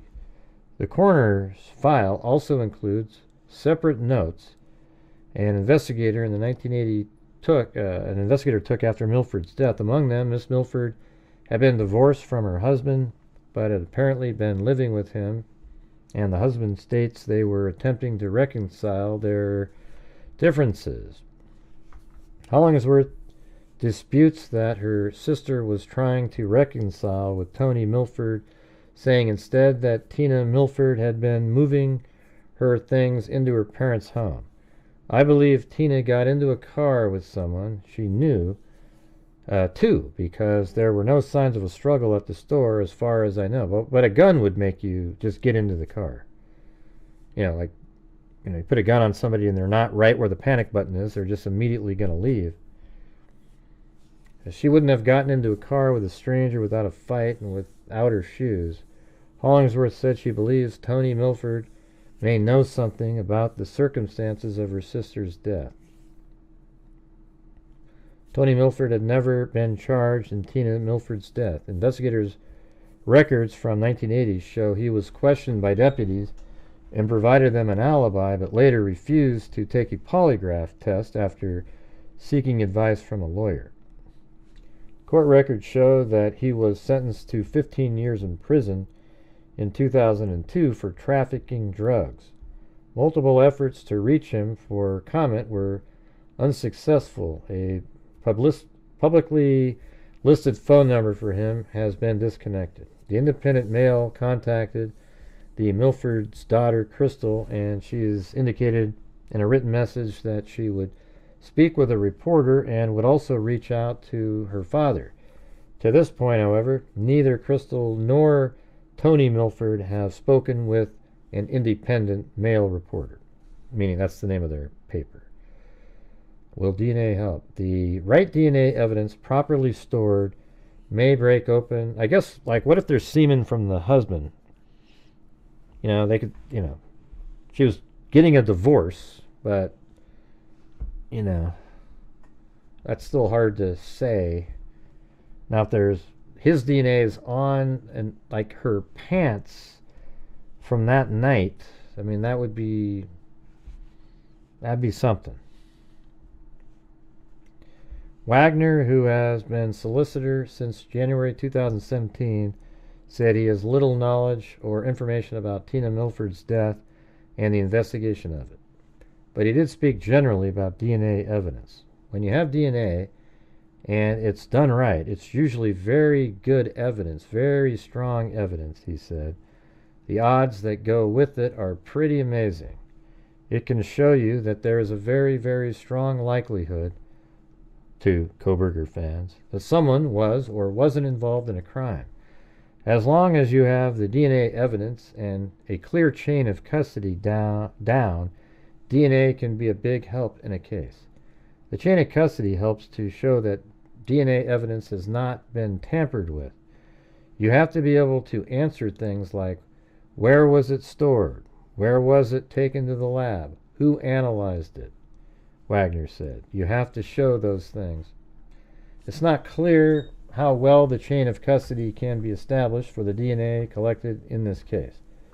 If you have one crime scene guy who put it straight into evidence, and it was there for years, it may be really simple and straightforward to show the chain of custody, even in an old case, Wagner said. But simple and straightforward aren't the hallmarks of this case. Investigators have lost the bullet that was retrieved from Milford's head during an autopsy. How in the hell do you lose that? Doesn't that make you just want to puke? Head during an autopsy at the Medical University of South Carolina in Charleston in 1983. I believe that DNA is our best avenue to solve the case at this point. Just last week, police in Tacoma, Washington announced they had made an arrest in a 32-year-old cold case using DNA to help them bring charges. Gary Hartman, 66, was charged Wednesday with the assault and murder of a 12-year-old Michelle Welsh in 1986.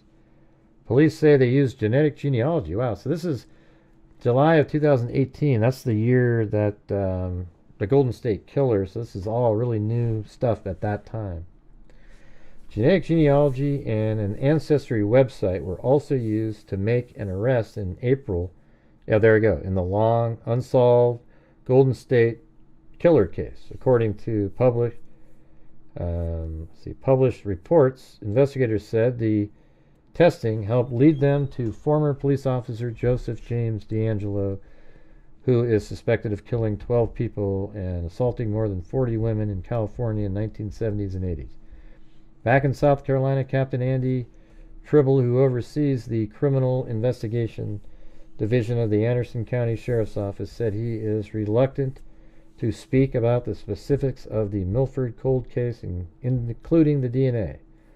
I can say we've resubmitted physical evidence for testing, but that has not gotten us to a suspect. Tribble said that there are 2 investigators at the Sheriff's Office who review cold cases as they are able. They're reviewing about a dozen or so right now, Tribble said. You always want to be able to give a family closure. Shore also hopes for the day that he can take Milford's death file off his desk and put it in his stack of closed cases. Somebody knows something that could end this, Shore said. I hope it haunts them every day that they don't tell it. Well, there you go. Well, that's it, you guys. We got through a cold case. That was kind of an interesting one. Maybe it's worth, maybe calling over there and see what's going on.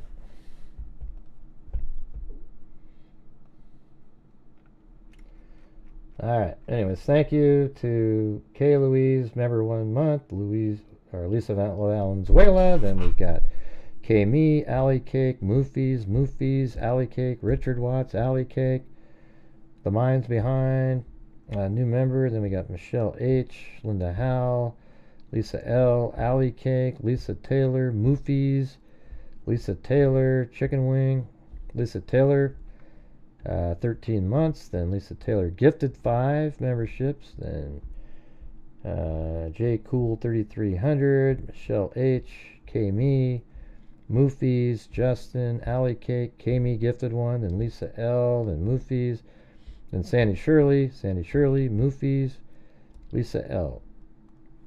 And then we had over here,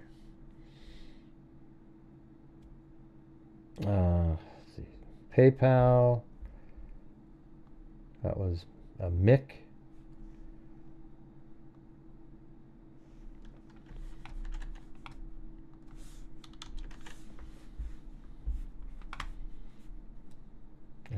God, I just keep clicking on stuff and then we got Sandy Shirley, Jenny.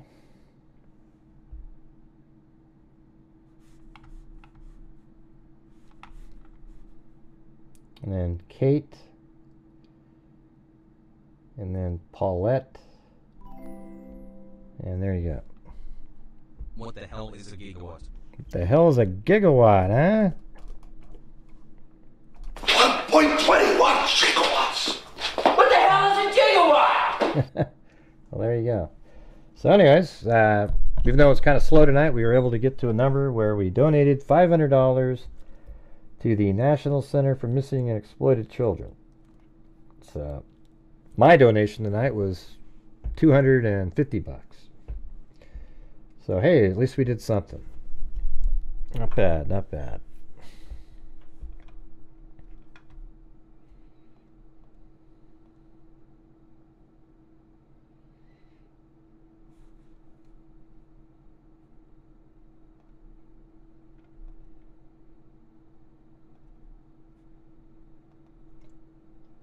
Yeah, this is a, I don't know why he's doing a line over there. What are you pointing at? I don't care about stuff like that. So look, there's a bridge over there, right? So this is a picture. That's exactly what I was telling you guys. If we go back over here, like this. I don't need arrows put on maps. Yeah, so right here, I think that picture was taken, I think,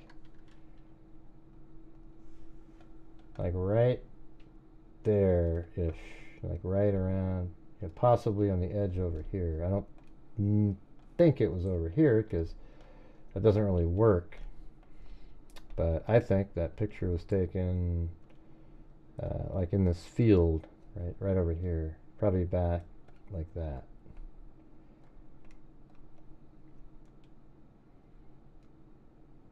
Because that bridge is right there, and that, see how that's kind of like a field right here. So that's what I think. Alright, there you go. So that was sent in later. Thanks everybody. Thanks for being here and helping reach the goal for those who were helping.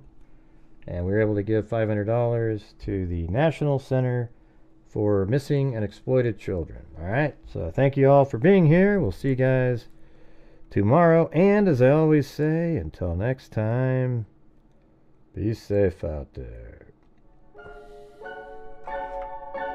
Yeah, I've been doing this true crime thing for quite a while now.